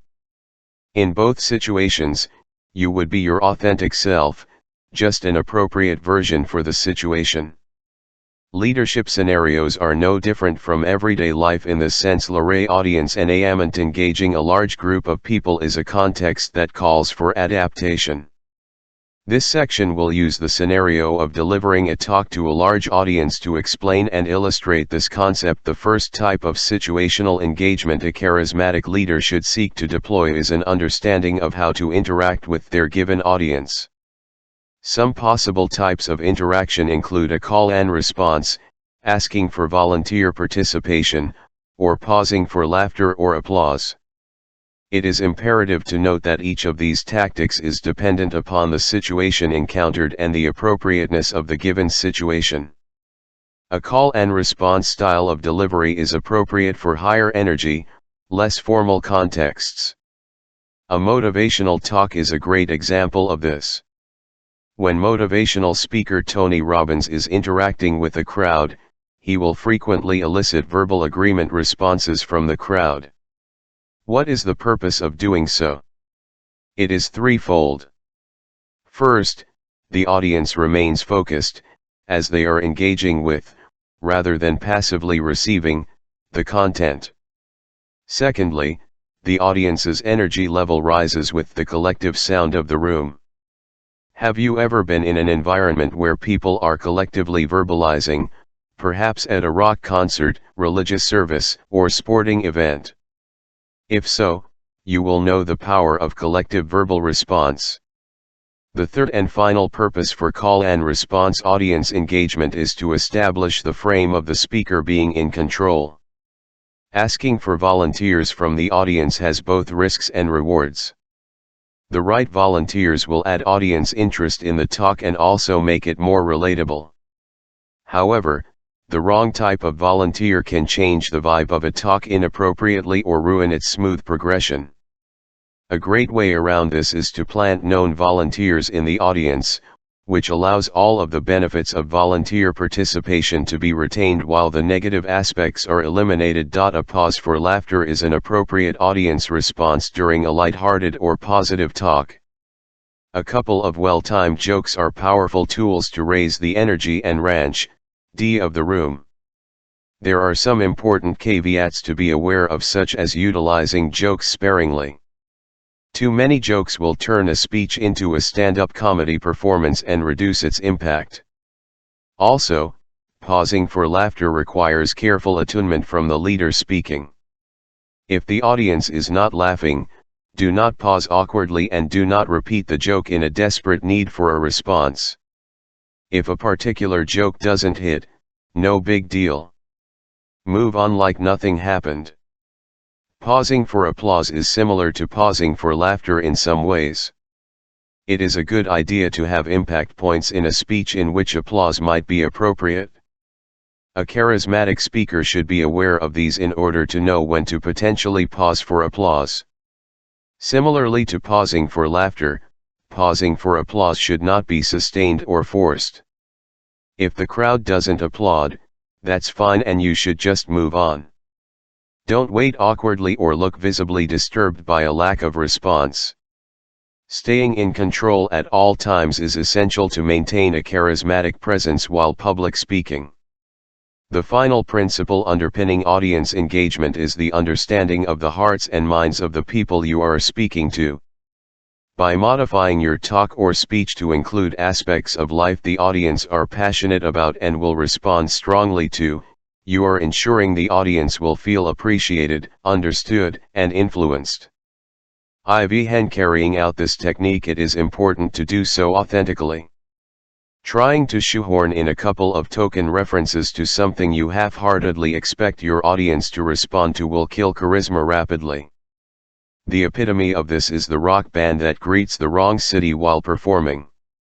Avoid such mistakes at all costs, or kiss your charisma goodbye. Individual engagement. There are both similarities and differences when adapting to and engaging with individuals rather than audiences. The first approach to take is to think through the following 3 questions. 1. Who am I interacting with? 2. What is the situation at hand? 3. What is the right way to approach this particular person in this particular situation? This flexible, nuanced form of personal management is a key technique for adapting to, and influencing, individuals. Let's explore each stage in further detail. Step 1 is the recognition that people are different. Some people are confident, others shy. Some people are positive, others negative. There are many variations of individual personality. Knowing the right way to reach the specific person you are engaging with at the time is an essential part of influencing them charismatically. Knowing the situation, as well as the person, is crucial.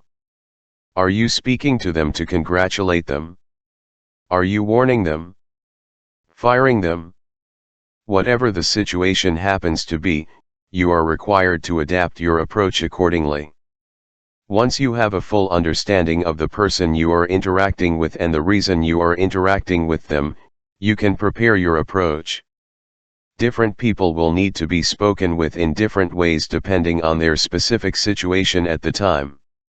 For example, the same person would require a totally different approach depending on whether you were trying to warn or RPA NRP him NRHP. Are some factors to think about when preparing your approach to individual engagement include being aware of the language you are using, the type of energy you are projecting, the pace at which you speak, and your body language. The guiding principle behind all of these specific changes should be, what do I need to do to get the outcome I want? Even the best approach is limited. You need to be prepared to adapt your intentions as the course of the interaction progresses. For example, if you had intended to boost a person's morale, you may have felt that some appropriate jokes would be a good way to go about this. If, however, the jokes are not helping, let them go. There is nothing less charismatic than stubbornly persisting with an intended approach regardless of whether it is working. Real-time calibration and adjustment is therefore crucial during individual interaction. Many influencers of the past went into interactions with the outlook of winning. They wanted to get as much as they could from the other side while giving little in return. This is an example of short-term thinking, which is not sustainable in the long run. If another party receives a bad deal, they will become unhappy and unwilling to do business in the future. It is therefore important to find a win-slash-win agreement. What is meant by win-slash-win? It is finding an overlap between the two parties' interests and aims. For example, imagine you are an employer asking an employee to work longer hours. Going into this interaction with the outlook of I am the boss, do as you are told or find a new job, may or may not work, but it is unlikely to work well. It is an example of you winning and your worker losing. This is not good in the long run. A better approach would be to explain that, in exchange for longer hours, he or she would gain something valuable in return. This could be extra vacation day, a financial bonus, whatever is both valuable and realistic for VA to offer. It is also important to remain calm, collected, and in control during any one-on-one interaction. These situations can be incredibly stressful and taxing on a leader's powers of calm and resolve. No matter how much provocation takes place, it is important for the leader to not let their outward charismatic aspects deteriorate. What does this mean in practice? If you set out to be upbeat, friendly, and positive, do not suddenly become angry, aggressive, and bitter if the person doesn't respond as you hoped. A true charismatic leader is able to remain in control and follow the intended course of action, no matter what occurs. Chapter 8, Meekness equals weakness, the importance of assertion. What is assertion? Assertion is an absolutely vital trait for charismatic leaders to possess. Like many other concepts found within this book, assertion is often misunderstood. In the popular imagination, being assertive involves being aggressive, forceful, and getting your own way no matter what. This is a mistaken view. In actuality, assertion relates to understanding your own needs and rights, the needs and rights of others, and finding the overlap between the two. The opposite of being assertive is being meek. Meekness is also known as being a pushover, a walk in the park, or someone who is otherwise weak and unable to get what they need out of a situation. No such person is charismatic. It is impossible for them to be so. In this chapter, you will learn about the contrast between the assertive and the meek and why one is preferable to the other for charismatic purposes. Both the theory behind assertion and its practical application will be explored. Practical steps in your pursuit of assertion will be offered and tools to overcome any stumbling blocks will be provided. Meekness does not equate with charisma. The first important thing to understand is meekness is not being labeled poorly, it is just worse for achieving charisma. If you know a meek person, this book is not calling him or her bad. It is just explaining that the person is not likely to be a leader anytime soon. Meek people often receive many labels such as nice, sweet, kind, etc. What people really mean is meek people are inoffensive and no threat, they deserve no special attention. Think of the contrast between someone who inherently leads and someone who inherently follows. The leader wishes to influence, pull the strings, and remain in control in order to witness the manifestation of his or her world. A follower does not have such a vision, nor a desire to influence, and is happy to play the role of the follower in the grand scheme of things. However, both leaders and followers are necessary for life to work as intended. If you are developing your charisma, you are likely to be inclined towards leadership, and understanding and embracing your role is important. So what about an assertive person is so charismatic? Someone displaying the type of assertive behavior described in this chapter is indicating that they are in control of his or her life. An assertive person has a high level of self-awareness and his or her needs in any given scenario. There is also a high level of social awareness, as assertive people are able to ensure their needs are met. As we progress through this chapter, you will see the distinctive feature of assertive people is their ability to get what they want in a way that is acceptable to others.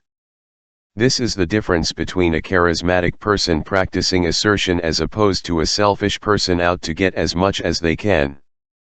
Calm positive assertion. In order to ensure that assertion remains charismatic, it is important to keep it calm and controlled. One common reaction to people being unable to get what they want is to lose their temper and start making demands, threats, and getting angry. If you have ever been around a 3-year-old, you will be familiar with this concept. Genuine charismatic adults, however, have learned that asking for things in the right way is a more productive approach. Even if they are unable to opt per MPT in a non-Irnler-Krupneren THPVR Blickl TNWNPWHPRPPKP, while also keeping their dignity and reputation intact in the process. The reason why this calm style of assertion is charismatic is someone who gets angry is showing that he or she is not in control of him or herself, let alone anything else. Anger and aggression also shut a lot of people down instantly. There are many scenarios in life where people could have eventually acquired what they wanted if they had remained calm and persistently sought it in the right way. By shouting or making threats, on the other hand, it often self-sabotages any chance of making things go according to plan.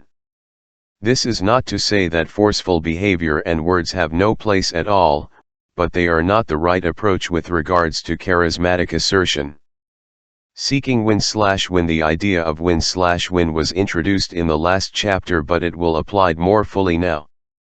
Charismatic assertion is absolutely in harmony with the win/win ideal because an assertively charismatic person is able to find an overlap between the needs of others and the vision the leader has in mind. People are only really ready to give everything to a leader, and his or her vision, if they believe in it as well and see the benefits. One common area of application for win/win is when seeking a pay rise. A lot of employees in the world feel they deserve a raise, but are afraid to ask for one or unsure of how to do so. The principles of win/win are incredibly useful in this scenario. A charismatic employee is able to calmly and convincingly state to the employer why he or she deserves such a raise and why it will benefit both parties.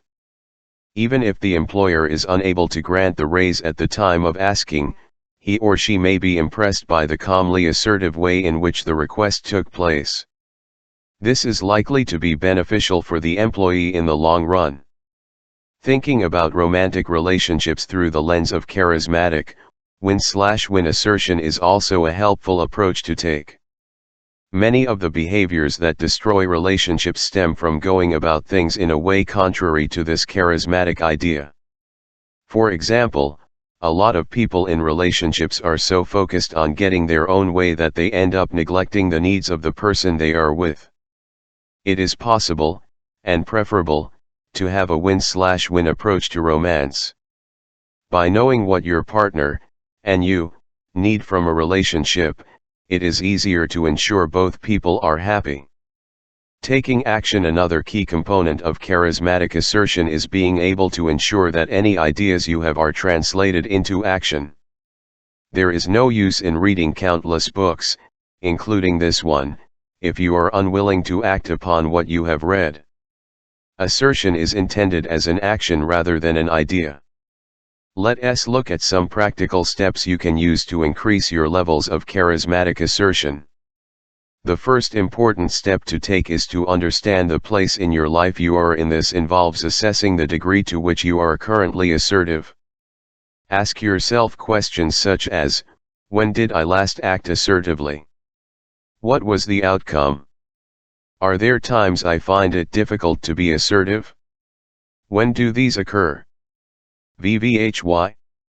Once you understand your current assertive ability, you gain a basis upon which to improve it. Once you have established the aspects of assertion you need to work on, you can begin to chart your progress and gain an understanding. Apply the ideas in this chapter and see how they work for you. Which do you feel are useful? Which do you feel are more difficult than others? Once you begin to establish this level of information, you will be able to start making assertion work for your life and the choice of words. Interestingly, the words you use to express yourself are an important part of your ability to be assertive. Choose words which empower you and are compatible with your charismatic aims. Precisely, which words should you be thinking about? A lot of the time, people consciously use disempowering language through habit. How many times have you heard someone say, I had to, or you/they made me? Think about these phrases for a second. Are they really true? Outside of someone holding a gun to your head, how often do you have to do things in today's world? Do we not have a choice in most situations? Even if the choice is narrow, it still exists. Reframing I had to as I chose to for these reasons changes this simple linguistic phrase into an empowered and assertive one. Let's look at you/they made me. Is this assertive or charismatic? Quite the opposite. It is a person evading their personal responsibility for the choices they made. Contrast this with I made that choice. I own the consequences of it, which is a much more charismatic approach to assertion. The person speaking regains control of the situation, recognizes the fact he or she influenced it, and accepts whatever arises from the decision they made. Overcoming limiting beliefs. A limiting belief is any ingrained pattern of thought which prevents someone reaching his or her aims in life or holds them back from a habit, which would move them towards the life they want to live. Let's take a look at some of the limiting beliefs related to assertion and how to overcome them. Being assertive is rude. Perhaps the most commonly held limiting belief relating to assertion is that being assertive is impolite. People often have had some kind of bad experience with a pushy person that has influenced their opinion of assertion towards negativity. People also often hold this belief due to a misunderstanding of what assertion is. To overcome this limiting belief, people must first realize why they hold it. Some people have had a bad experience in the past.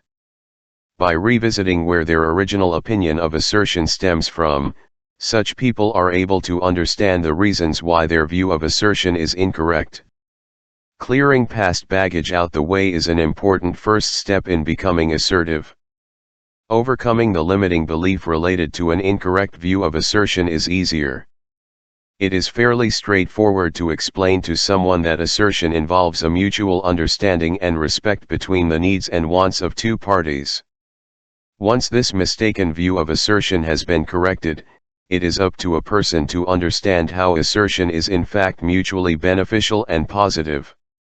That's not how I was raised.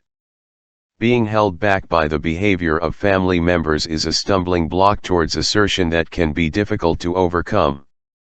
People who feel a strong sense of connection with the values instilled in them by their family may see becoming a different person, an assertive person, as some form of rebellion against their upbringing.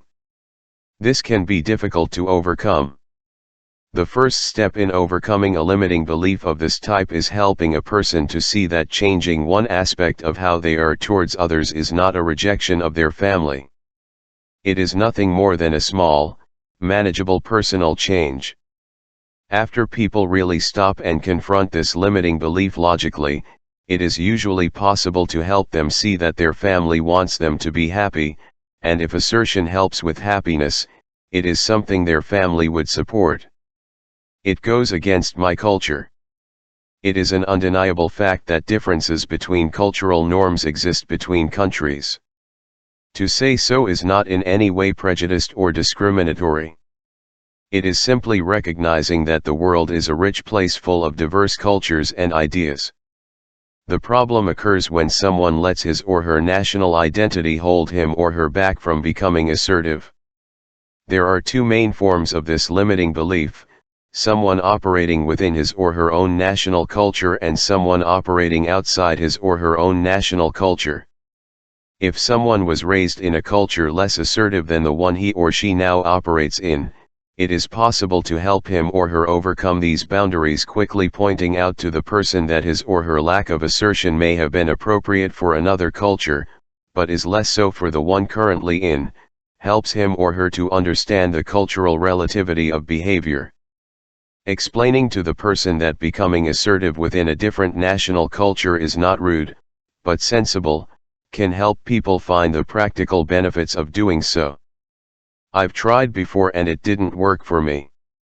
This is an excuse you hear in many areas of life, and assertion is no different.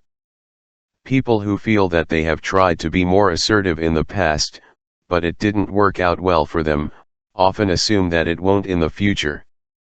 There is more than one reason why someone may hold a belief such as this. The first major reason is a misunderstanding of what being assertive is.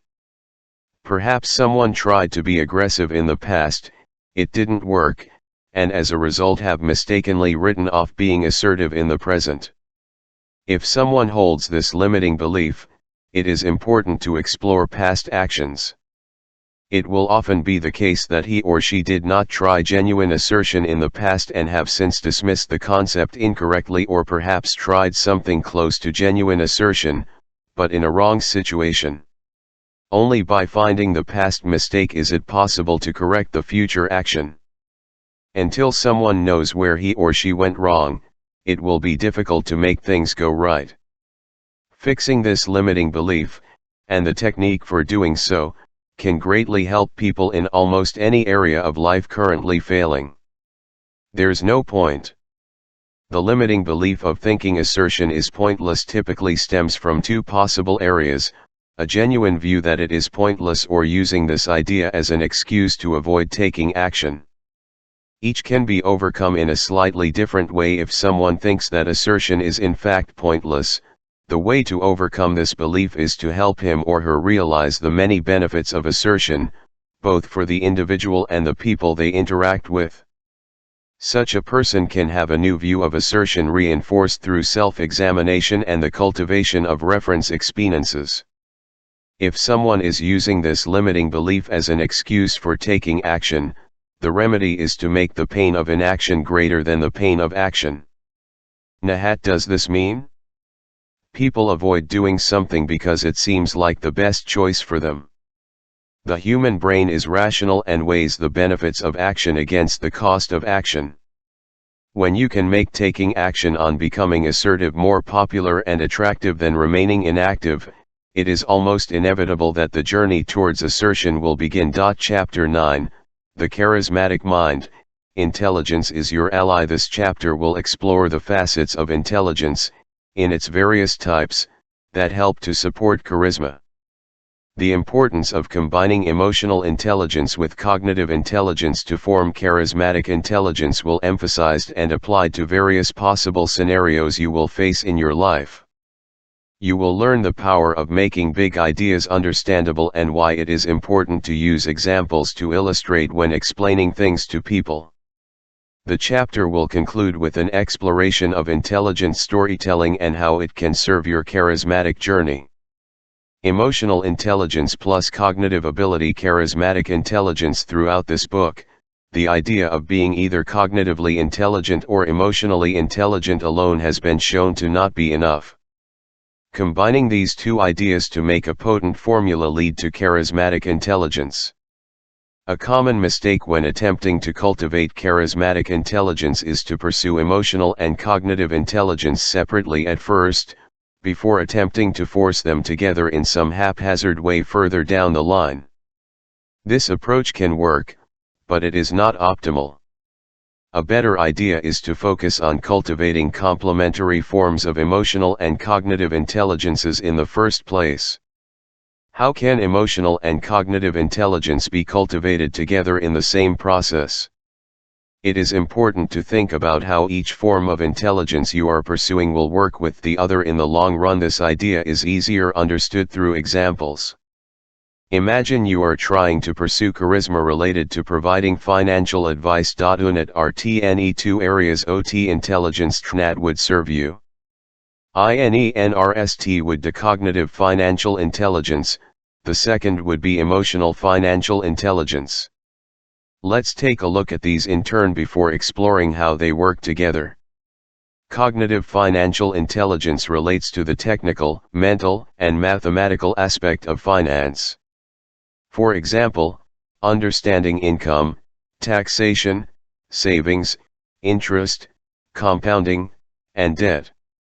This is the technical side of finance, the logical intelligence as opposed to the emotional. Without a good amount of cognitive financial intelligence, it is doubtful that anyone you wish to advise would be happy to follow your ideas. So is this cognitive financial intelligence enough alone? It isn't. With any human behavior, there is a rational and an emotional side at play. Charismatic leaders understand this and are able to make use of the concept to serve their own aims in life, whatever they happen to be. Using our example of someone seeking to become a charismatic financial advisor, it is important to understand that people will not be charismatically influenced by someone who has a high degree of technical knowledge alone. If he or she cannot convey this knowledge to people in an impactful way, it is as good as useless. So how would a charismatic financial advisor seek to develop his or her emotional intelligence? Some aspects of emotional intelligence that are related to the field of finance include the reasons why people spend what they do, the psychological motivations and fears related to finance, and any type of emotional technique which has proved powerful to financial advisors of the past. As we have discussed, it is essential to possess relevant emotional intelligence alongside cognitive intelligence. But how can they be pursued jointly to provide the optimum level of charismatic intelligence? Instead of thinking of the two areas as separate fields of study, the charismatic learner snoma UNNK01 cogmove ana emaonalm demgens as two swanas 01 me same rope. Knowing how the strands link together, and the right way in which they link, helps to strengthen the rope and make it as durable as possible. So how, in practical terms, can this rope analogy be applied? While thinking about a cognitive financial topic, the possessor of charismatic intelligence would seek to constantly think, how does this idea link into my emotional knowledge? Conversely, when pursuing an emotional topic, the question, how does this tie into the cognitive side of finance, should be asked regularly. We will explore a specific exploration of this through the use of two topics, motivation and interest. A charismatic financial advisor would seek to understand motivation and interest separately, but also how they tie into one another. For example, when considering compound interest, the charismatic advisor would also consider how people can be emotionally impacted to understand the value of compound interest and pursue it through action. Emotional and cognitive topics are not viewed in isolation but as interlinking pieces of the same puzzle. This is the truly charismatic approach to the pursuit of applied intelligence. Simplify brilliance. The ability of a charismatic individual to make a difficult concept relatable to everyday people is a hallmark of true charisma. It also ties in with the theory of looking at both the cognitive and emotional aspects of a topic and making them work in harmony. This idea can be understood through the concept of newspaper headlines. Think of a newspaper headline. Its purpose is to convey both cognitive and emotional information to a reader in a succinct way. Headlines will usually relate to a very complex issue about which thousands of words can be written. The skill in an effective headline, though, is boiling down the complex to the simple and making it work on both a rational and emotional level. Charismatic influencers are able to do something similar. Many complex ideas over the years have been boiled down to their factual, but also captivating, essence, and this has helped people to understand and appreciate them. Think about the Big Bang Theory, for example. If you read about this in detail, your head will spin. It involves some of the most complex technical ideas that mankind has ever discovered. The simple combination of two words, Big Bang, makes something very difficult very simple. The phrase captures the essence of the idea and does so in an interesting way. To take another example, think of the term smartphone. This is simple, understandable, and works on an emotional level. The phone is smart. How futuristic and enticing is that? Imagine an alternative name, possibly internet-enabled multifunctional communications device. This is more cognitive, but lacks any emotional impact and is also not simple. Most people will switch off, not take in the name, and be turned off by the concept completely because of it. To become truly charismatic in whichever field of life you choose to pursue, you need to cultivate the ability to take difficult concepts and simplify them in a way which can be understood both intellectually and emotionally at the same time. Doing this provides a great deal of power and also value for those you are aiming to influence. People are always grateful and fascinated when something previously out of reach is made accessible.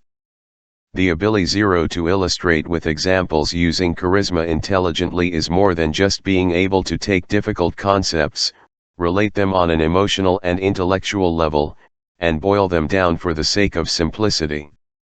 A lot of people will find this concept interesting, but not necessarily useful. To become truly charismatic, you need to be able to show people why an idea matters for their life and how they can use it. This is known as charismatic application. Being able to explain why people can, and should, Use your ideas is a powerful tool in your charismatic arsenal to find the most useful charismatic examples to offer within any sphere of influence. It is useful to think about the main problems your audience face and how you can help them solve them. This is useful for two reasons. First, by helping people deal with the things that matter most in their lives, you are offering a huge amount of value and making a real difference. This in and of itself will enhance your reputation as a charismatic leader. Secondly, by engaging people on this deep level of value, you are showing your intellectual and emotional intelligence simultaneously. So how do charismatic leaders go about finding the right areas of life to help their followers? One common way of approaching this is to begin with the area of life that the charismatic person deals with personally. Let's take a business leader who has risen through the ranks to become an influential executive. This person will be able to relate to the struggle and challenges that people setting out on the same journey will experience. From his personal experiences, this leader will be able to draw upon intellectually and emotionally relevant examples and speak directly to those he leads. Indirect experience is also useful for finding the pain points with which to help followers. Let's take the example of a therapist who has spent years treating patients. Over the years, this therapist is likely to have encountered similar situations arising again and again. This provides an experienced roadmap towards the pain points that are most common within this particular area of therapy and how to solve them. If this therapist wishes to expand their sphere of charismatic influence beyond their immediate therapeutic services, he or she has a roadmap that will help identify the key areas to reach a wider following in the future. Intelligent storytelling. Storytelling is a technique which can be used intelligently for the purposes of charismatic influence. What are the ways in which intelligent charismatic storytelling differs from regular storytelling? Intelligent storytelling draws upon all of the preceding concepts in this chapter in order to make a powerful impact upon those who encounter it. We will now break down and analyze how all of these concepts combine into charismatic storytelling and how the technique can be used in various areas of life. First, an intelligent charismatic story should never be told for its own sake or merely to entertain. It should be intended to influence and impact those who hear it according to the vision and wishes of the charismatic leader telling the story. Keeping the purpose of any given charismatic story firmly in mind is essential to make sure it is as useful as possible. Secondly, any given charismatic story should be either created or, at the very least, adapted for the audience that hears it. Keep in mind the values and references the audience shares and work these into the story wherever possible. If an audience feels as if the story they hear has been created for their particular needs, it is likely to have a far greater impact. Third, the story must work on both an intellectual and emotional level simultaneously. What does this mean? The story should make sense, have a flow, and work on a basic intellectual level. This on its own is not enough though, the story is also required to contain embedded emotional spikes. This means that the logical path of the story is not enough on its own. The logical plot also needs to contain details, which resonate with the heart of those hearing it. Finally, the story should be able to explain a powerful concept in a simple way. Parables of Jesus Christ made spiritual wisdom accessible through memorable stories that were easy to understand. The speeches of Dr. Martin Luther King made complex racial and social ideas emotionally and intellectually moving in the fewest words possible. How to apply intelligent storytelling. Storytelling told using the principles of charismatic intelligence is able to reach a wide range of life's areas. Within the professional sphere, almost every industry makes use of this type of storytelling at one time or another. This can happen on both industrial and company levels. Think of any given industry. Let's take professional sports, for example. Legendary stories are often told of the great players and coaches of the past. Think about the story of Michael Jordan or Vince Lombardi. Their tales are told in a way which influences and inspires people within the world of sports and outside it. When these stories are told, they are likely to satisfy both logically and emotionally. This is an example of powerful stories occurring at an industrial level. Companies with a strong culture are also likely to use charismatic storytelling to enhance the feeling of unity within the ranks and also to further the company's values. Let's take Apple for example. Apple is known throughout the business world for having one of the most immersive and charismatic cultures out there. Their late leader, Steve Jobs, was treated as a saint by many fans and workers of Apple. After his death, people around the world held vigils and treated him like a departed martyr. Jobs was the epitome of an absolute corporate legend. His status and reputation was enhanced by charismatic presentations. Chapter 10, Happiness, the emotion of charisma. The core emotional dimension of charisma is happiness, which may sound like a strange word to use for charismatic people. Charismatic people are truly happy, however, not the shallow imitation of happiness, which has perhaps come to be associated with the word in the popular imagination. In this chapter, we will explore the difference between genuine happiness and forced happiness and why one helps, as the other harms, charisma. We will look at the process of utilizing happiness in pursuit of charisma and how it can be specifically applied to a range of different situations. The importance of widespread, rather than selective, happiness will be stated. The importance of the relationship between value, contribution, and happiness will be explored. How to radiate these positive aspects outward is the chapter's final focus. Real versus forced happiness. The first key distinction that must be made is between authentic happiness and a pale imitation of happiness that many people mistakenly associate with the term. If forced to imagine a happy person, you might think of an annoying individual who is excessively and irritatingly upbeat all the time, the kind of person whose enthusiasm is always set to 100%, or someone with a big cheesy smile and an empty-sounding positive phrase for any particular occasion. This type of happiness can be considered forced and is not the type that is associated with charisma. So what is real happiness? Real happiness is subtle, supported by truth, and uplifting to those who encounter it. Unlike false happiness, people who are around genuine happiness will feel grateful for, rather than annoyed by, the experience. Authenticilled mes unconculdal, I or ulos ioki in unlo possess en, dul not emule same way that false happiness is. When asked, someone taking the path of false happiness would probably say they are happy because it's the best way to be without being able to explain further. Someone with real happiness is able to identify specific things in his or her life he or she is grateful for and see opportunities and blessings in even the toughest of times. Someone with real happiness is a powerful charismatic leader. This is because they are able to inspire the feeling of authentic positivity and happiness in others as well as themselves. Generate positivity zero internally. First, some people make the mistake of thinking that they will be able to inspire others to be positive without focusing on their own life first. This is a mistake. Until someone has experienced genuine happiness and the benefits it offers, there is no possible way he or she can authentically teach others about something he or she does not have first-hand knowledge in. Let's consider the logic of this through the use of examples. Would you be inspired to become rich by a poor person begging on the street?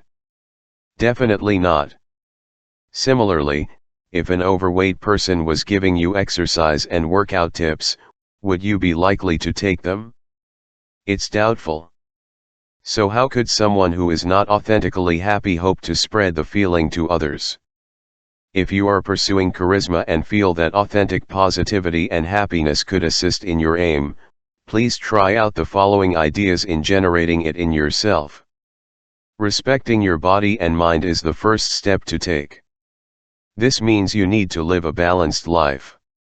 Nahat is meant by this. To live a life of balance, a person must identify the various aspects of life that matter to them. These could include work, relaxation, learning, health, hobbies, etc. After finding out what matters to you, you can begin to examine how much time you spend between the different areas. In doing this, you will be able to identify areas that feel unbalanced. Perhaps you spend too much time in one area and too little in another. By recognizing this imbalance, you can begin to take steps to readjust how you spend your time. After finding out if you are living a balanced life, it is important to make better use of your time. Scheduling activities can be useful for this purpose. This is easier than ever before. Your smartphone or laptop will have a great calendar feature, which you can use to prioritize the things you want to get done and allocate your time between the different areas of your life that are important to you. Another way of cultivating authentic happiness in yourself is to focus on spending time consciously being grateful for anything in your life that you are happy about or thankful for. This helps to build an attitude of deep happiness and positivity that is based on reality rather than naivete. The more you train your mind to focus on the good things in life, the more it will do so. Gratitude is an essential step towards becoming as positive as possible on autopilot. The hardest part of developing this habit is the beginning. After a while, it will become your default mode, and anything other than gratitude will seem strange. Spread internal positivity unconditionally. We have now looked at ways to cultivate genuine internal positivity. This is a great foundation to being able to use the trait charismatically. It is not enough, however. The next step in the process is to begin transferring this external attitude of positivity onto others. One common mistake people make, when beginning to try and use this element of charisma, is to become selective about whom to positive around. Let's take a look at why this mistake is so serious and how it is detrimental to charisma in the long run. The problem with being positive around some people and not others is that it leads to positivity coming across as synthetic and shallow. Due to the necessity of being authentic in order to come across as charismatic, it is not possible to choose when and how to display positivity. Let's take a look at an example in order to understand this concept more fully. Picture a worker within a typical office environment. This person may have decided, rightly, that becoming more charismatic will help to get further in his or her chosen professional field. Mistakenly, however, he or she thinks that this expression of positive feeling is something that is to be used carefully and only on people worthy of influence. Due to this mistaken belief, the person is positive around people he or she considers to be high status and worthy of his or her efforts.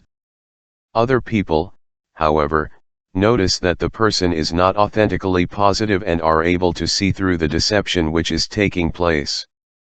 The additional problem with being selectively positive is it is likely to be noticed by the people it is intended to impress. For example, if someone is positive to managers and other authority figures only, these managers are almost certain to know that the person is putting on a positive act rather than showing who they really are. How is this possible? People are absolutely attuned to signs of authentic behavior on a deep level. If someone is acting positively, there are likely to be small cues and indications in their behavior that denote this is not who they really are. Such small signs of inauthenticity are likely to trigger an uncomfortable response in the people picking up on them. Thus, it is important to understand that positivity is only conducive to charisma when used authentically. So what does the opposite of this look like? How does someone who is authentically positive seem? First, they are not selective about who they express their positivity around. A top manager is as worthy of positive treatment as the person who delivers the coffee at lunchtime. Positivity is truly and freely applied to anyone who happens to come across such a charismatic individual, not just a select group that have been chosen for strategic, calculated reasons. We will illustrate this limitless positivity with a real-world example of a very charismatic business leader, Sir Richard Branson, head of the Virgin Group. In one of his many business books, Branson states what he believes to be the importance of going about life in an enthusiastic and positive way. He also talks about the necessity of deeply valuing everyone within an organization, not just a certain few people. This idea is further supported by Branson's personal desire to get to know every member of his staff he possibly can, right down to those responsible for cleaning and other similar duties. He explains this is important due to the fact that almost anyone can possess valuable talents and skill that may be of use to the business. He illustrates this idea by recounting a story of how a cleaning lady for Virgin Records ended up becoming a top manager due to the positive attitude and other intangible qualities she was able to display. In order to make use of this unreserved positivity in your own life, it is important to actively cultivate the characteristic. The starting point is to examine your existing approach to positivity and how you use it. Are you positive around everyone or only certain people? If there are some people, or types of people, that you are not positive around, why do you think this could be? Is there some mental stumbling block holding you back from being more universally positive? You need to make clear in your mind the benefits of being positive as a default state. Think about how everyone is deserving of your positivity. Think about how you never truly know who is deserving of positivity, as judging people by their status is a mistake. Also, keep in mind that if you are selectively positive, it is likely to result in those you need to perceive you as positive instead seeing you as inauthentic. The ultimate take-home message of all this is being selectively positive will hurt you deeply, whereas being authentically positive will do nothing but help. So what are some signs of genuine positivity you can show to people? Small things are powerful in this area. For example, greeting people with a smile, even if you are tired or sad, makes a huge difference. Trying to bring a slightly higher level of energy to the table than the person you are interacting with also makes a huge difference. Finding something good to say about any given situation is another way in which you can show your ability to find the positive aspects of life. Provide value. One of the key concepts to keep in mind with regards to genuine, charismatic positivity is the provision of value. This is a way in which authentic, charismatic positivity differs from shallow, inauthentic positivity. What is meant by value? When many people hear the expression, they think of financial value. This is not really the way in which the word is used in this context. So what do we mean by charismatic value? Value, in this sense, is basically being a person who is able to offer something to the world that people appreciate. Exactly what this constitutes is different in every instance. For example, information is value, but only if it is information that people need and can make use of.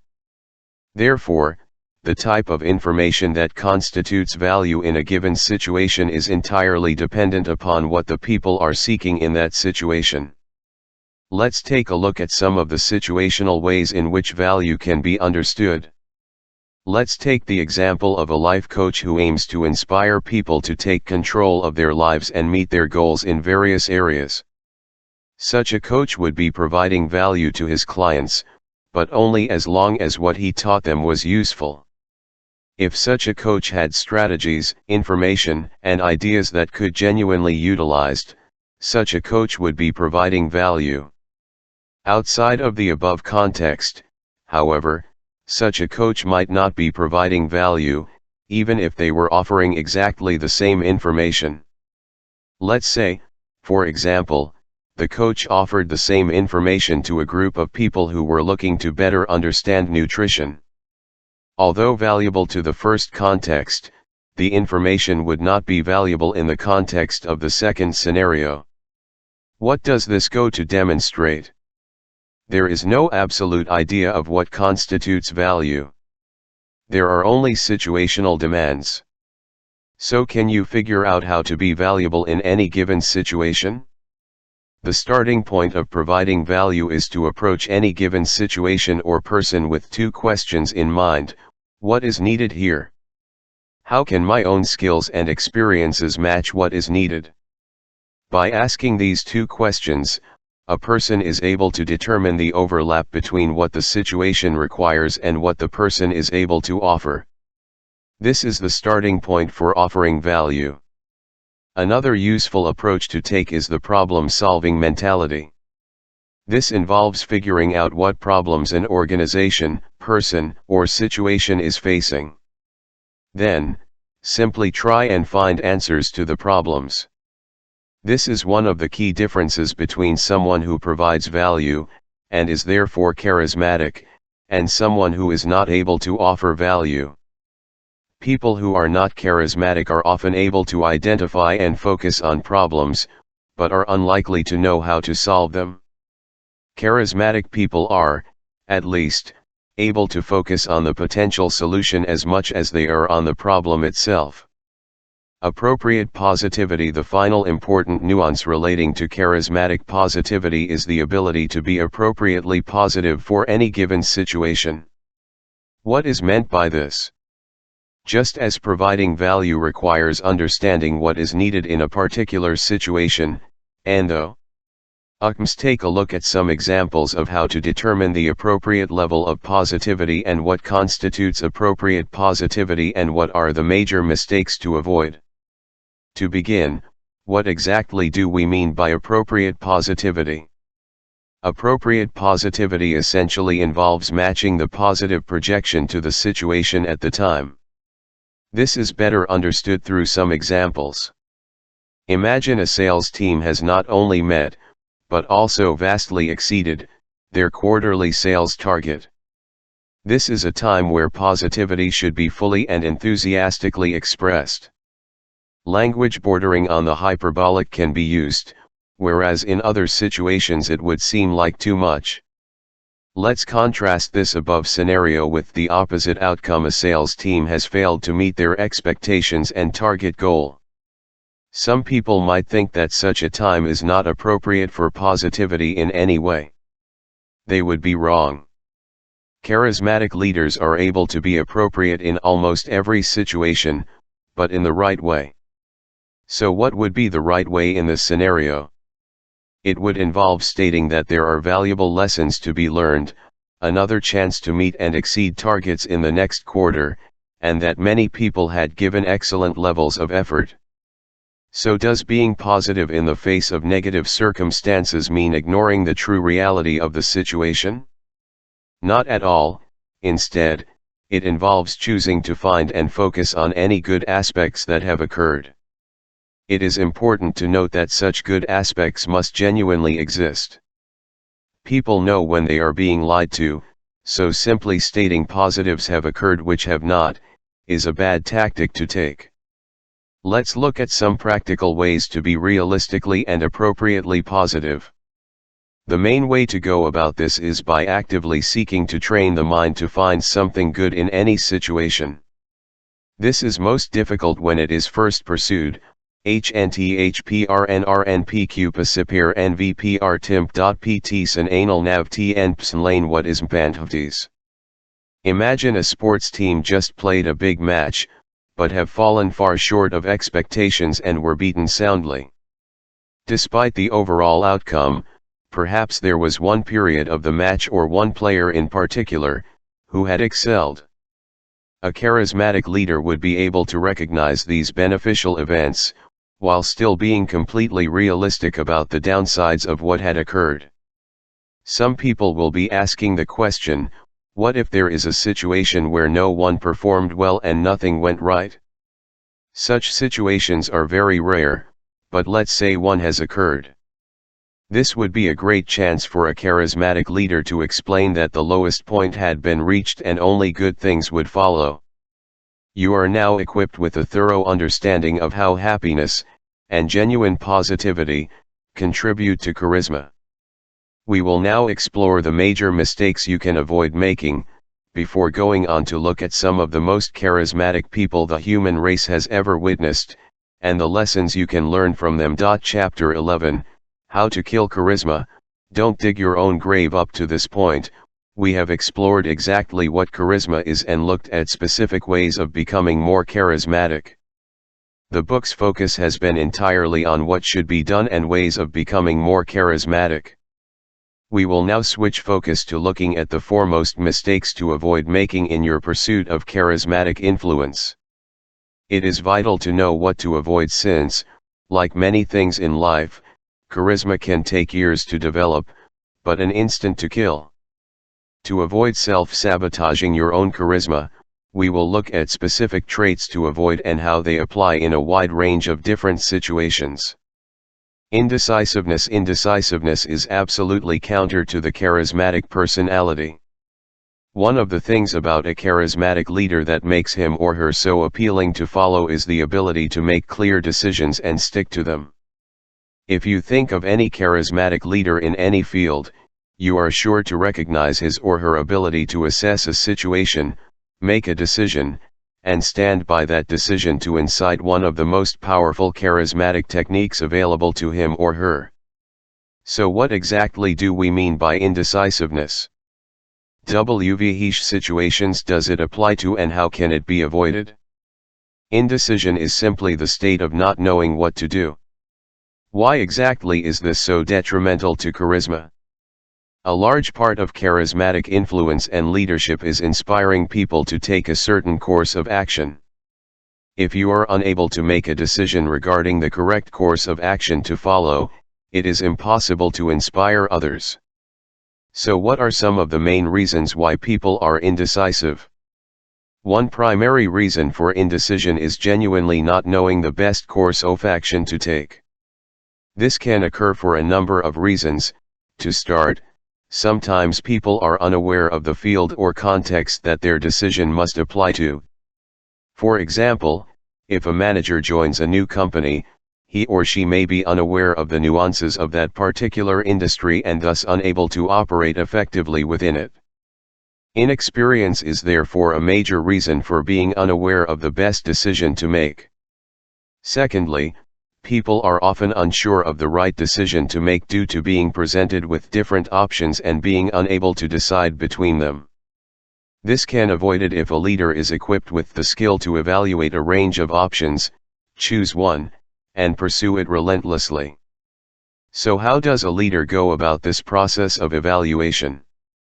The key principle is to think, what are the aims of the situation and which of my choices is best suited to the aims? This idea is easier to understand through the exploration of an example.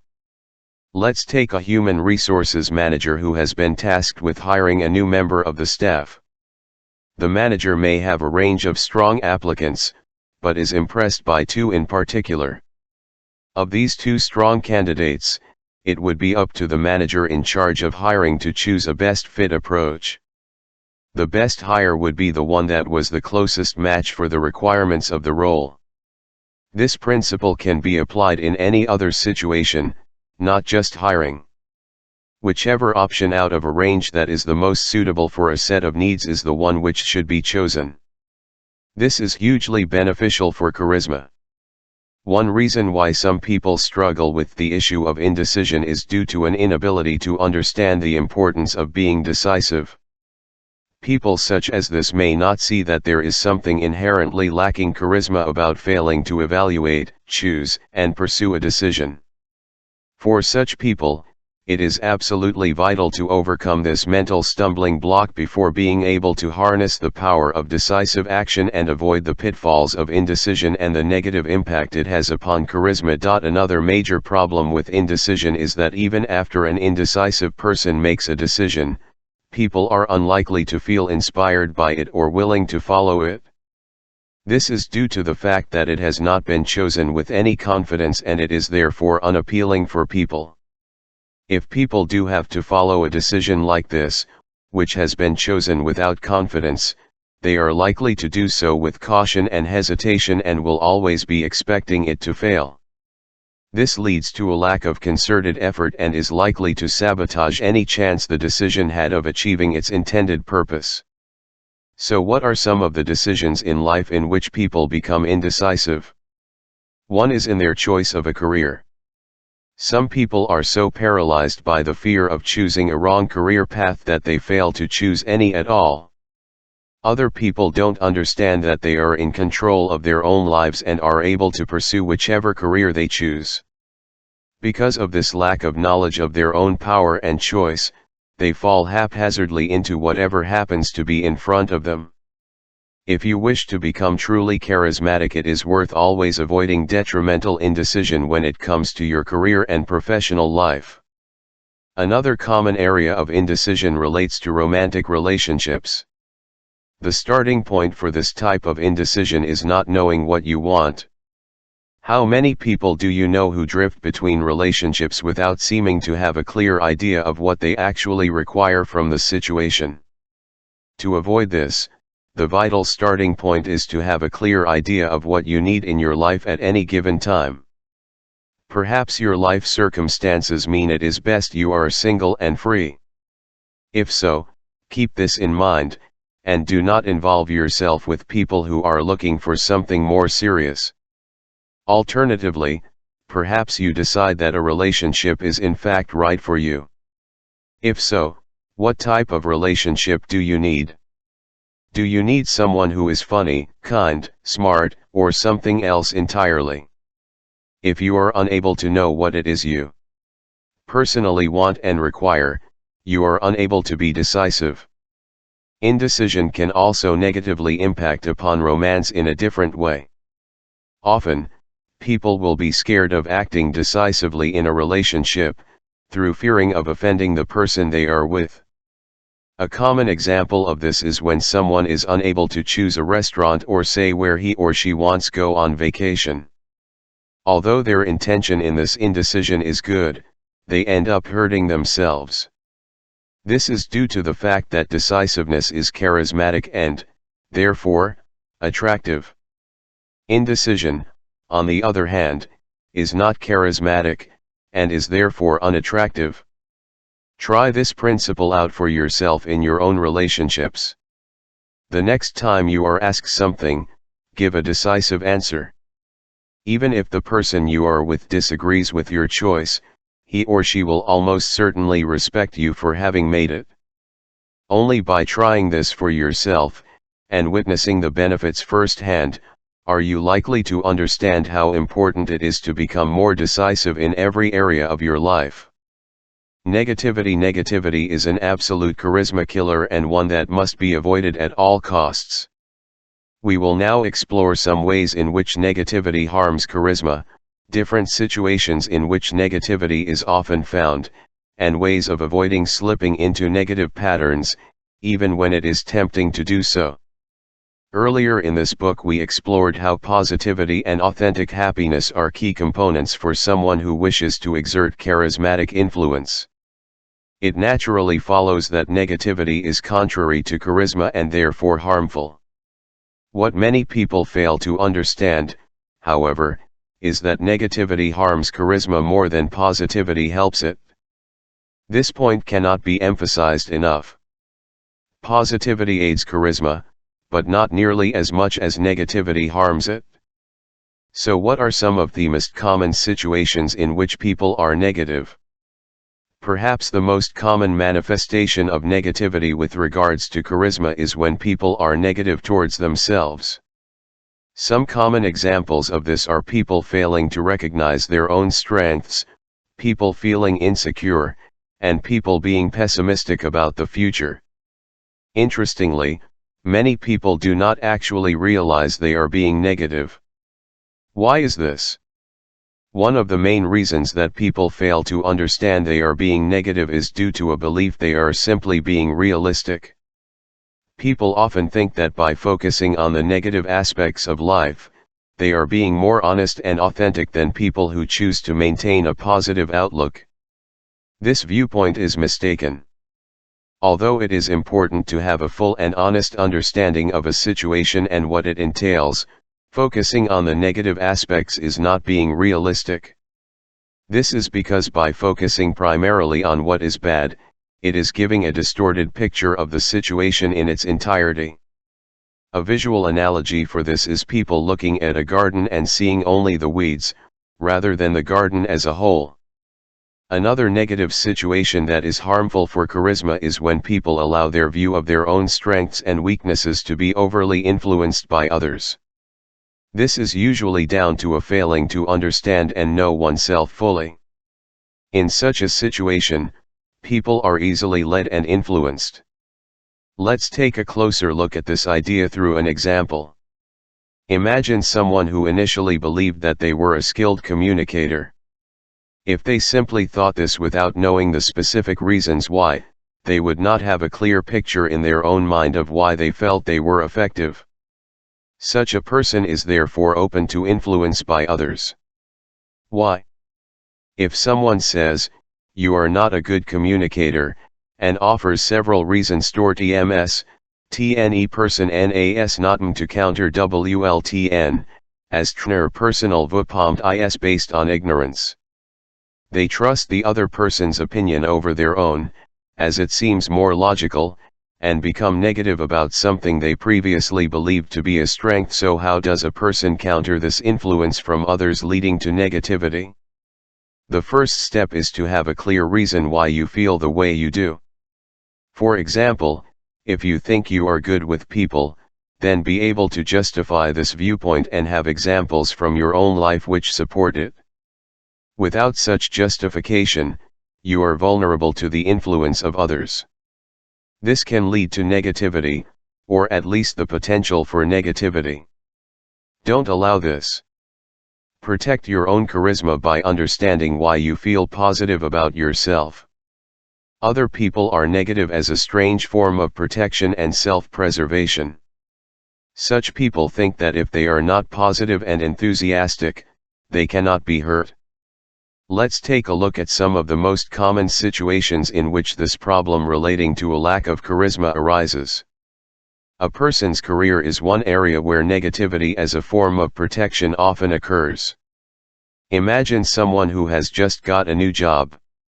If his or her friends ask about this job, the person will often downplay its significance and express more negativity about it than they actually feel. This is because they do not want to set themselves up for a failure, so to speak. So how else can this protective negativity occur? One situation is within a romantic relationship. Someone might be in a new relationship, or even just continuing a long-term relationship, but despite feeling very positive about it, he or she may hold back from expressing this positivity. Similarly to the example of protective negativity within the world of careers, such people are aiming to prevent themselves from getting hurt by being overly cautious. Ironically, by being overly negative, you are hurting your charisma and with it the prospects of a nappy and a success rule ruanzump. How can this protective negativity be avoided? The essential first step is to understand how such negativity may feel protective, but in fact is only going to cause harm down the road. Until one is able to grasp that, in spite of feeling protective, such negativity is in fact harmful, it is doubtful one will be able to avoid this common killer of charisma. Negativity can also involve speaking badly of others and failing to recognize their strengths. There are a range of motivations for this particular charisma-killing behavior. First, when people speak poorly about others, they are sometimes doing so in order to make themselves seem comparatively better. If you think about someone who is the best in their field, they are likely to be well aware of their own talents and abilities and not need to emphasize them to others as a result. Think about, for example, a leading actor. How much time does he or she spend stating that other actors are not as good as they are? Probably little to none, because someone who is confident in his or her own abilities knows that talent speaks for itself. There is no need to diminish the abilities or efforts of others in order to seem better in comparison. Not only is being negative about others ineffective for the purpose of making yourself seem better, it actually achieves the opposite effect. People are aware of the fact that only insecure people with deep levels of self-doubt feel the need to diminish others. Therefore, people who gain in this outward projection of negativity are harming their own charisma, reputation, and image in the eyes of others as an end result. It is also possible for people to broadly have a negative outlook on life in general. What does this consist of? Typically, a generally negative outlook involves holding a series of beliefs and ideas about the world which make it seem like a less positive place than it is in reality. WV are some examples of mes yeni 15 are kumul exilpulsmqu. Mu 3l people die sen 1511, meli die scarce opportunities, or there is no justice in the world. So why are such beliefs contrary to the principles of charisma? When people hold negative beliefs, the end result is withdrawal from seeing the world as it really is. By deciding to see life through a distorted lens, they cut themselves off from many good things, which would otherwise be possible if they chose to have a more balanced picture of the world. Ironically, many people who hold such negative views think they are being cautious and seeing the world how it really is, when in fact this is far from the truth. So how do people avoid falling into having such a negative outlook overall, given that it is so bad for their charisma and ability to hold influence over the world?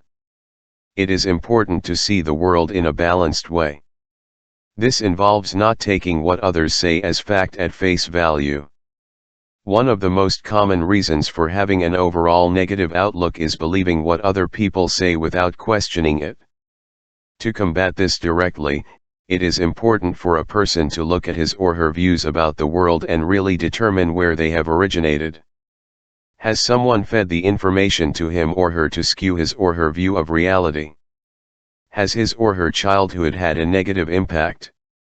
Once someone has identified the source of as many negative limiting beliefs as it is possible, the next vital step is to think of a range of more empowering beliefs to replace them with. What type of beliefs should a person choose? Mainly beliefs that better enhance charisma and also view the world in a more positive light. The guiding principle for doing this should be to ask the questions: is the way I see the world positive? Does this view aid charisma? In order to explore this concept in greater depth, we will look at some examples of old, negative beliefs, and the empowering beliefs that can replace them. One of the most common negative, limiting beliefs is, the world is an own, limited experience as representative of all people, instead of the small amount of people they have actually come across. A better belief to have is, the world contains all types of people. I will find the ones that are right for me. Analyzing why this is a preferable viewpoint to hold, we notice it recognizes that although the world does have the potential to have bad people in, it does not consist only of such people. Secondly, this belief makes clear that people are empowered to find the right people. It places autonomy, and therefore charisma, in the hands of the person, rather than making him or her powerless and forced to expect whichever people happen to come into his or her life. Let's look at another negative belief and how to replace it with a more useful one. People are selfish and only out to take and not give. People will often end up with this viewpoint after coming across such selfish people. A better belief to hold is, while some people prefer to be selfish, this is something that only harms them in the long run. I am the type of person who wishes to give, and there are many people like me. Notice how this belief is realistic and balanced. It does not shy away from the fact that there are, in fact, selfish people in the world. Instead, it recognizes that they are not the entirety of the population and seeks to make the person with the new, empowering belief feel that he or she is not alone. Finally, a negative limiting belief regarding the world is, the world is an unfair place and people do not get what they deserve, and because of this, I won't make any effort. This viewpoint is often held as an example of protective negativity, explored earlier in this chapter. By deciding that there is no point in acting, people make the choice to avoid taking risks and potentially being hurt. Instead of holding this view, a more realistic, and also useful, belief is although I can't control the outcome of events, I can influence them as much as possible. Thus, I will make an effort in moving towards my goals, as this gives me the best chance of things working out in my favor.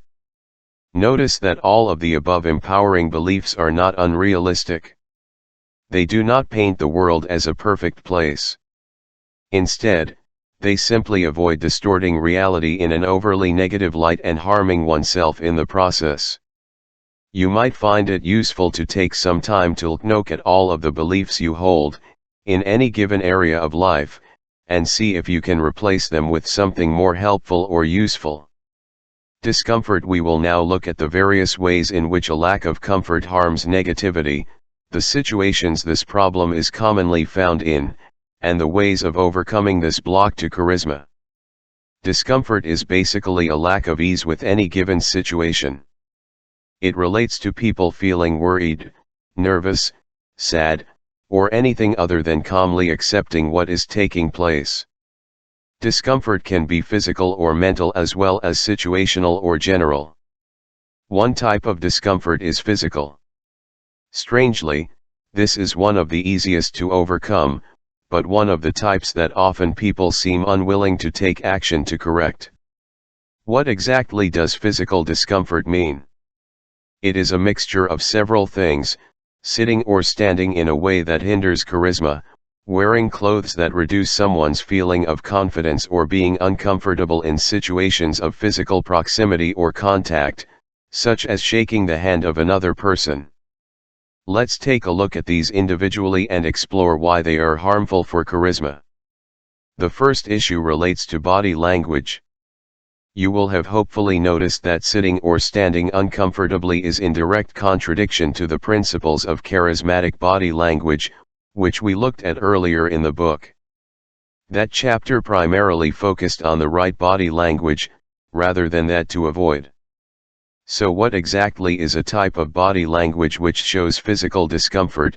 One of the most common types of physical discomfort, related to posture, is when someone sits or stands in a position they are not at ease in or cannot sustain and therefore must frequently move from. For example, many people stand or sit with their shoulders hunched up, rather than relaxed and at ease. This position is physically uncomfortable and therefore must be changed after a short period of time. Because of the need to change this, it results in someone frequently changing their posture. This results in them appearing to be fidgety and unfocused and distracts from their words. By now, you will clearly understand that this is incredibly bad for charisma. It may sound strange, but wearing the wrong clothes can be very detrimental to charisma. What do we mean by the wrong clothes? There are basically two types of clothing that can harm the charismatic of a person: clothes that fit poorly and clothes that make someone feel uncomfortable in some other way. This may sound very trivial, but you are making a big mistake if you underestimate how serious the impact of these two types of clothing mistakes. Poorly fitting clothing comes in two varieties: too baggy or too loose. If someone is wearing clothing that is baggy, it reduces his or her physical charisma. If you need a clear example of this concept, search for images of poorly fitting suit on the internet. It may be shallow, but as human beings we judge others based on his or her appearance. There is no getting round this. Thankfully, this is one of the easiest types of charismatic roadblocks to overcome. Simply, have a clear understanding of what clothing size you are and make sure you stick to it no matter what. The second type of clothing error that can harm charisma is when someone is wearing an outfit that makes him or her feel uncomfortable in any way unrelated to fit. Let's look at some of the common ways in which this can occur.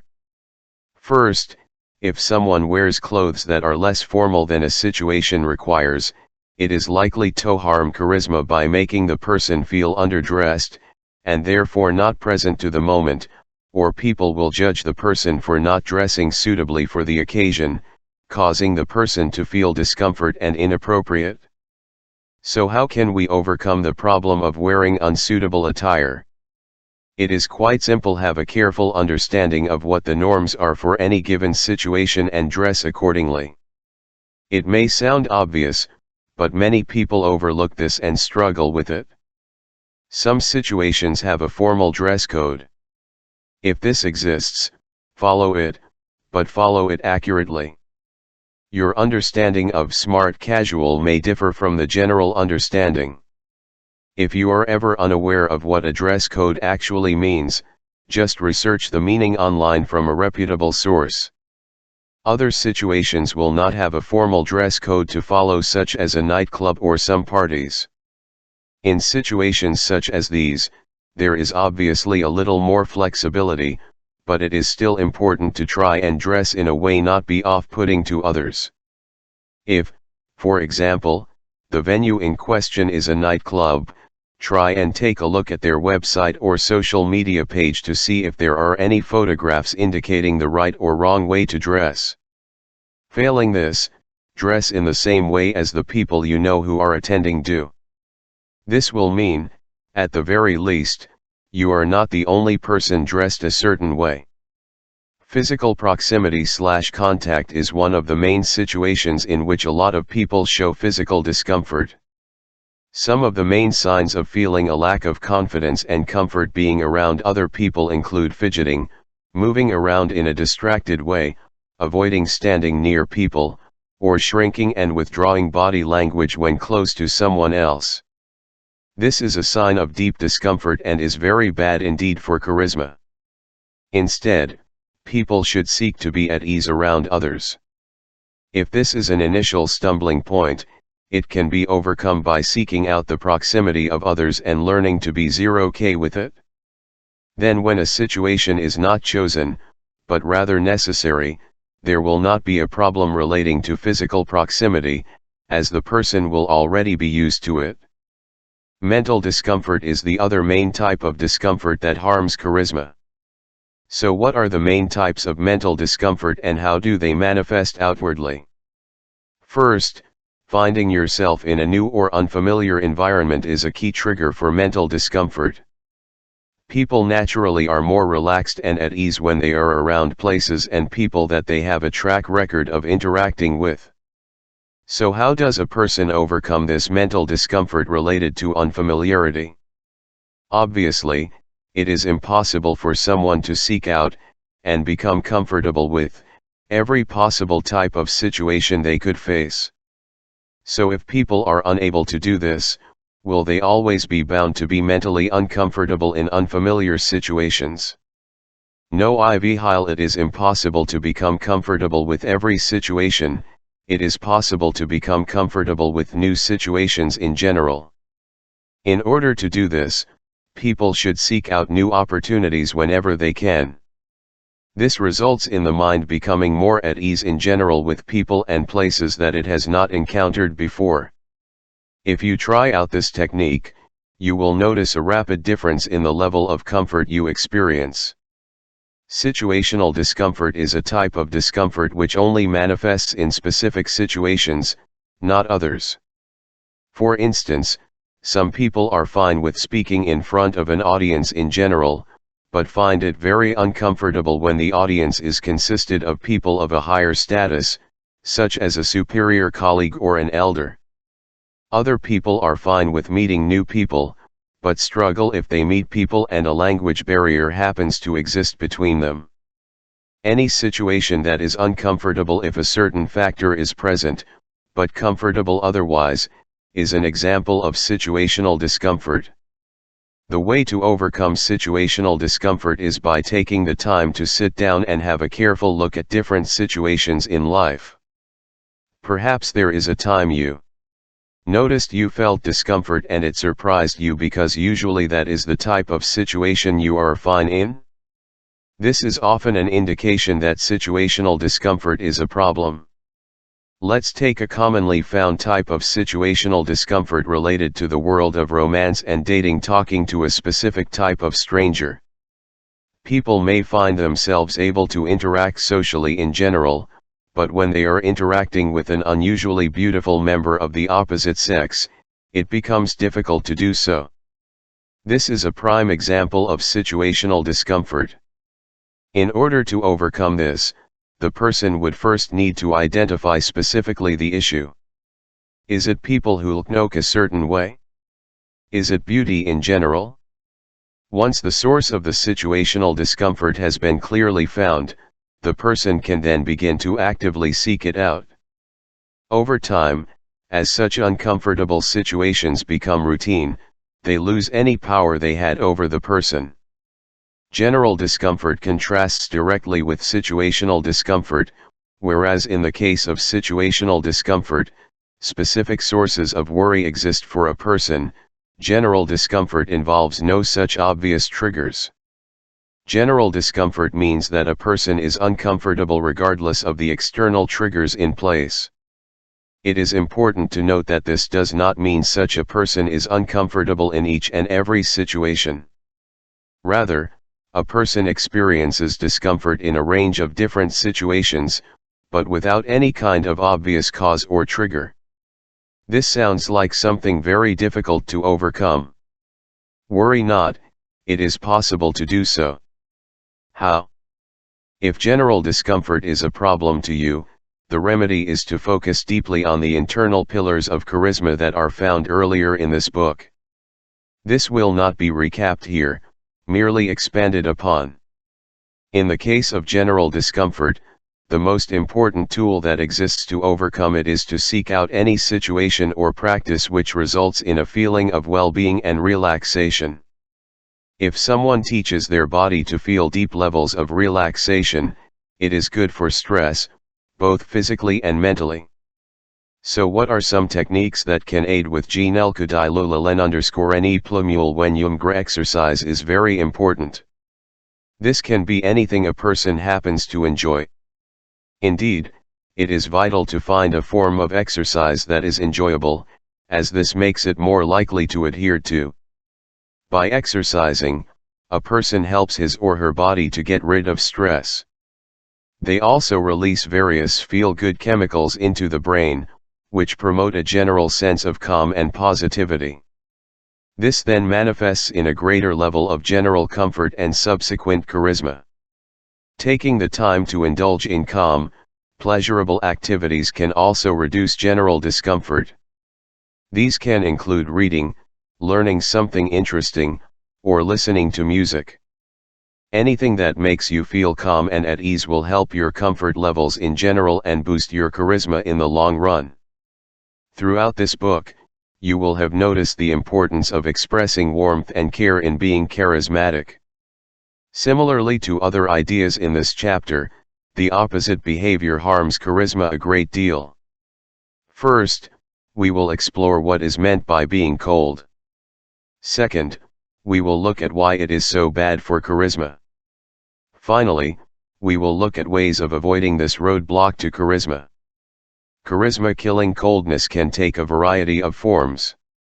Generally, however, it will involve a person's thoughts, words, or actions. Let's take a look at some of the main examples of how these three aspects can come across as cold and why it is bad when they do. Cold thoughts are some of the most damaging to have. Why? If you are thinking in a cold, compassionless way, it is almost certain to manifest outwardly in the way you treat, and come across to, other people. So what exactly does a cold thought look like? Some examples include, I don't care about others, I only want to help myself, I don't owe the world anything, or any other mode of thought which involves selfishness, or being closed off. Cold words are verbal, or written, manifestations of a lack of compassion. It is important to note that many people make the mistake of coming across cold without meaning to. There are plenty of people who reduce their own charisma by using words that do not reflect how they really feel.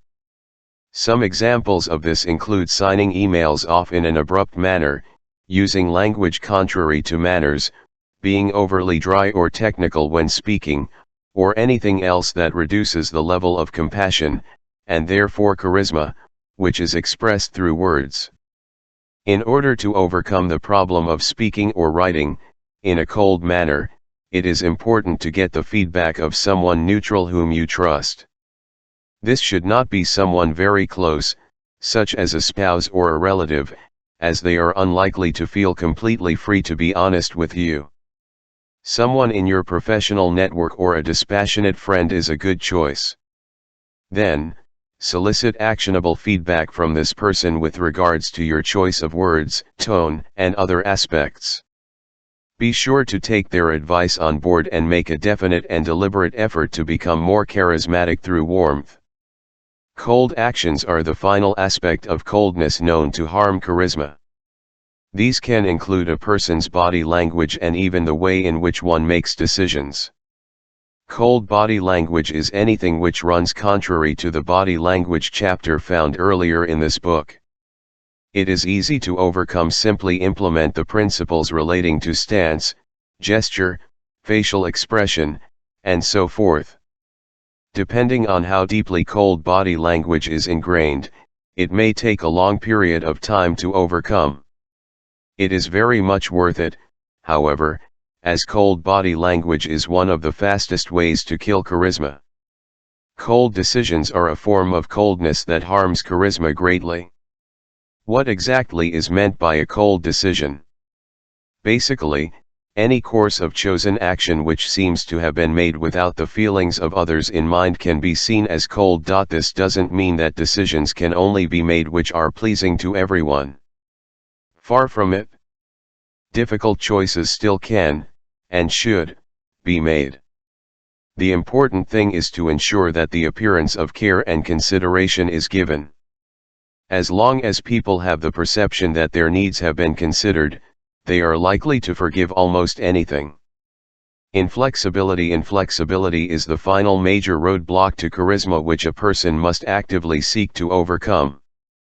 We will now take a look at exactly what inflexibility is, why it harms charisma so much, some of the situations in which it commonly occurs and how to overcome it.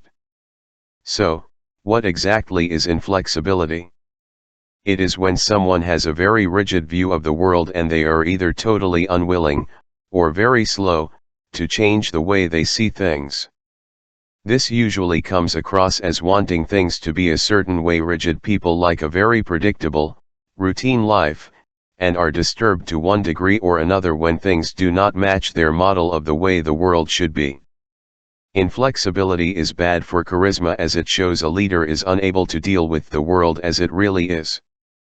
People need to follow charismatic leaders who have a good, careful understanding of the way the world works. If someone is inflexible and rigid, it is indicative that they are living in an idealized version of the world, which fails to reflect the real circumstances.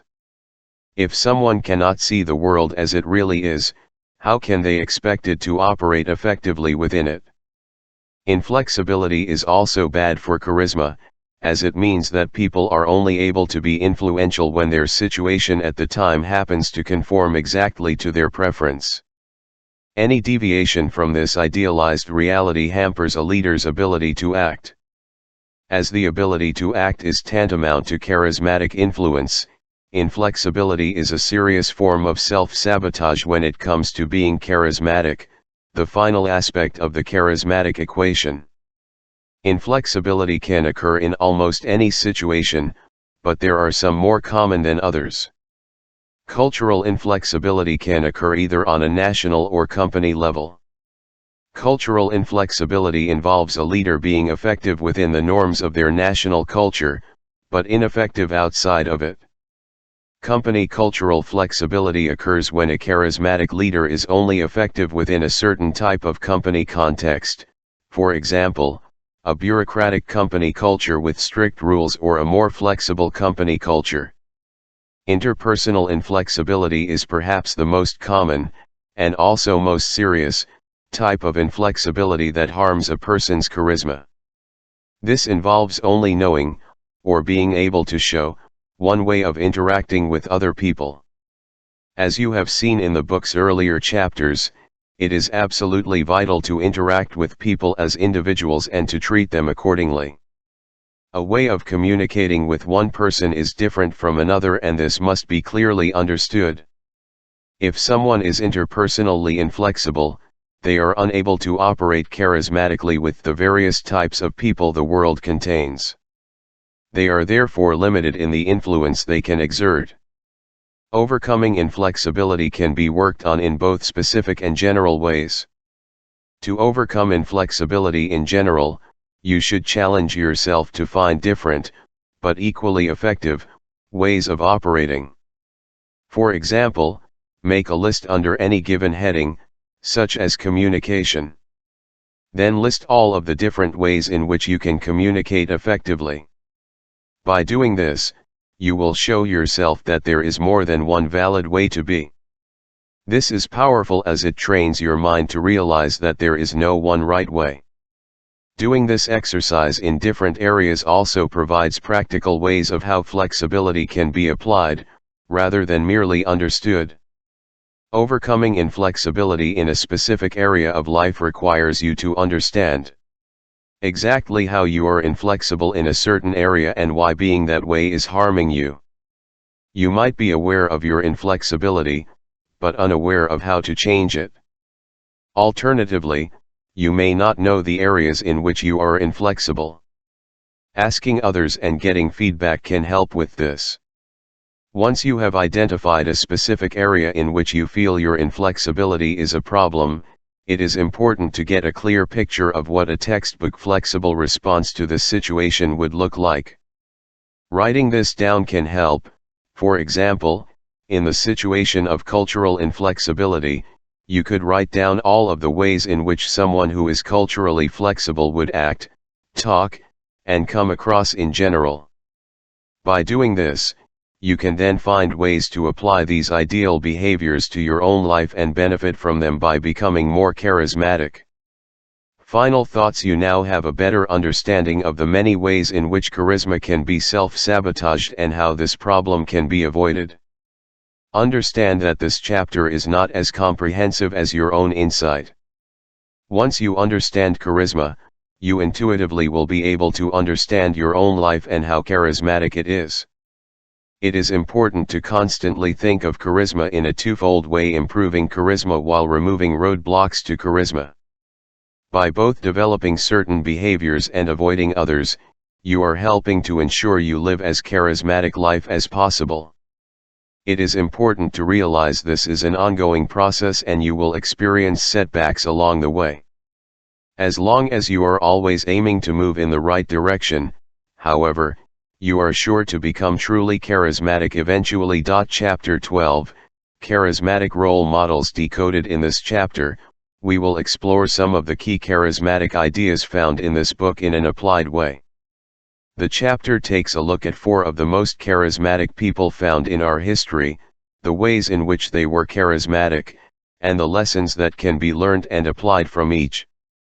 The 4 individuals have been chosen as they all show the power of charisma in relation to leadership, and they are figures that most people will have a general awareness and knowledge of. This chapter's main aim is to show how charisma is a powerful force in the world and to analyze and decode the behavior of famously charismatic figures. Martin Luther King Jr. has been chosen in particular for his mastery of charismatic language and emotional intelligence.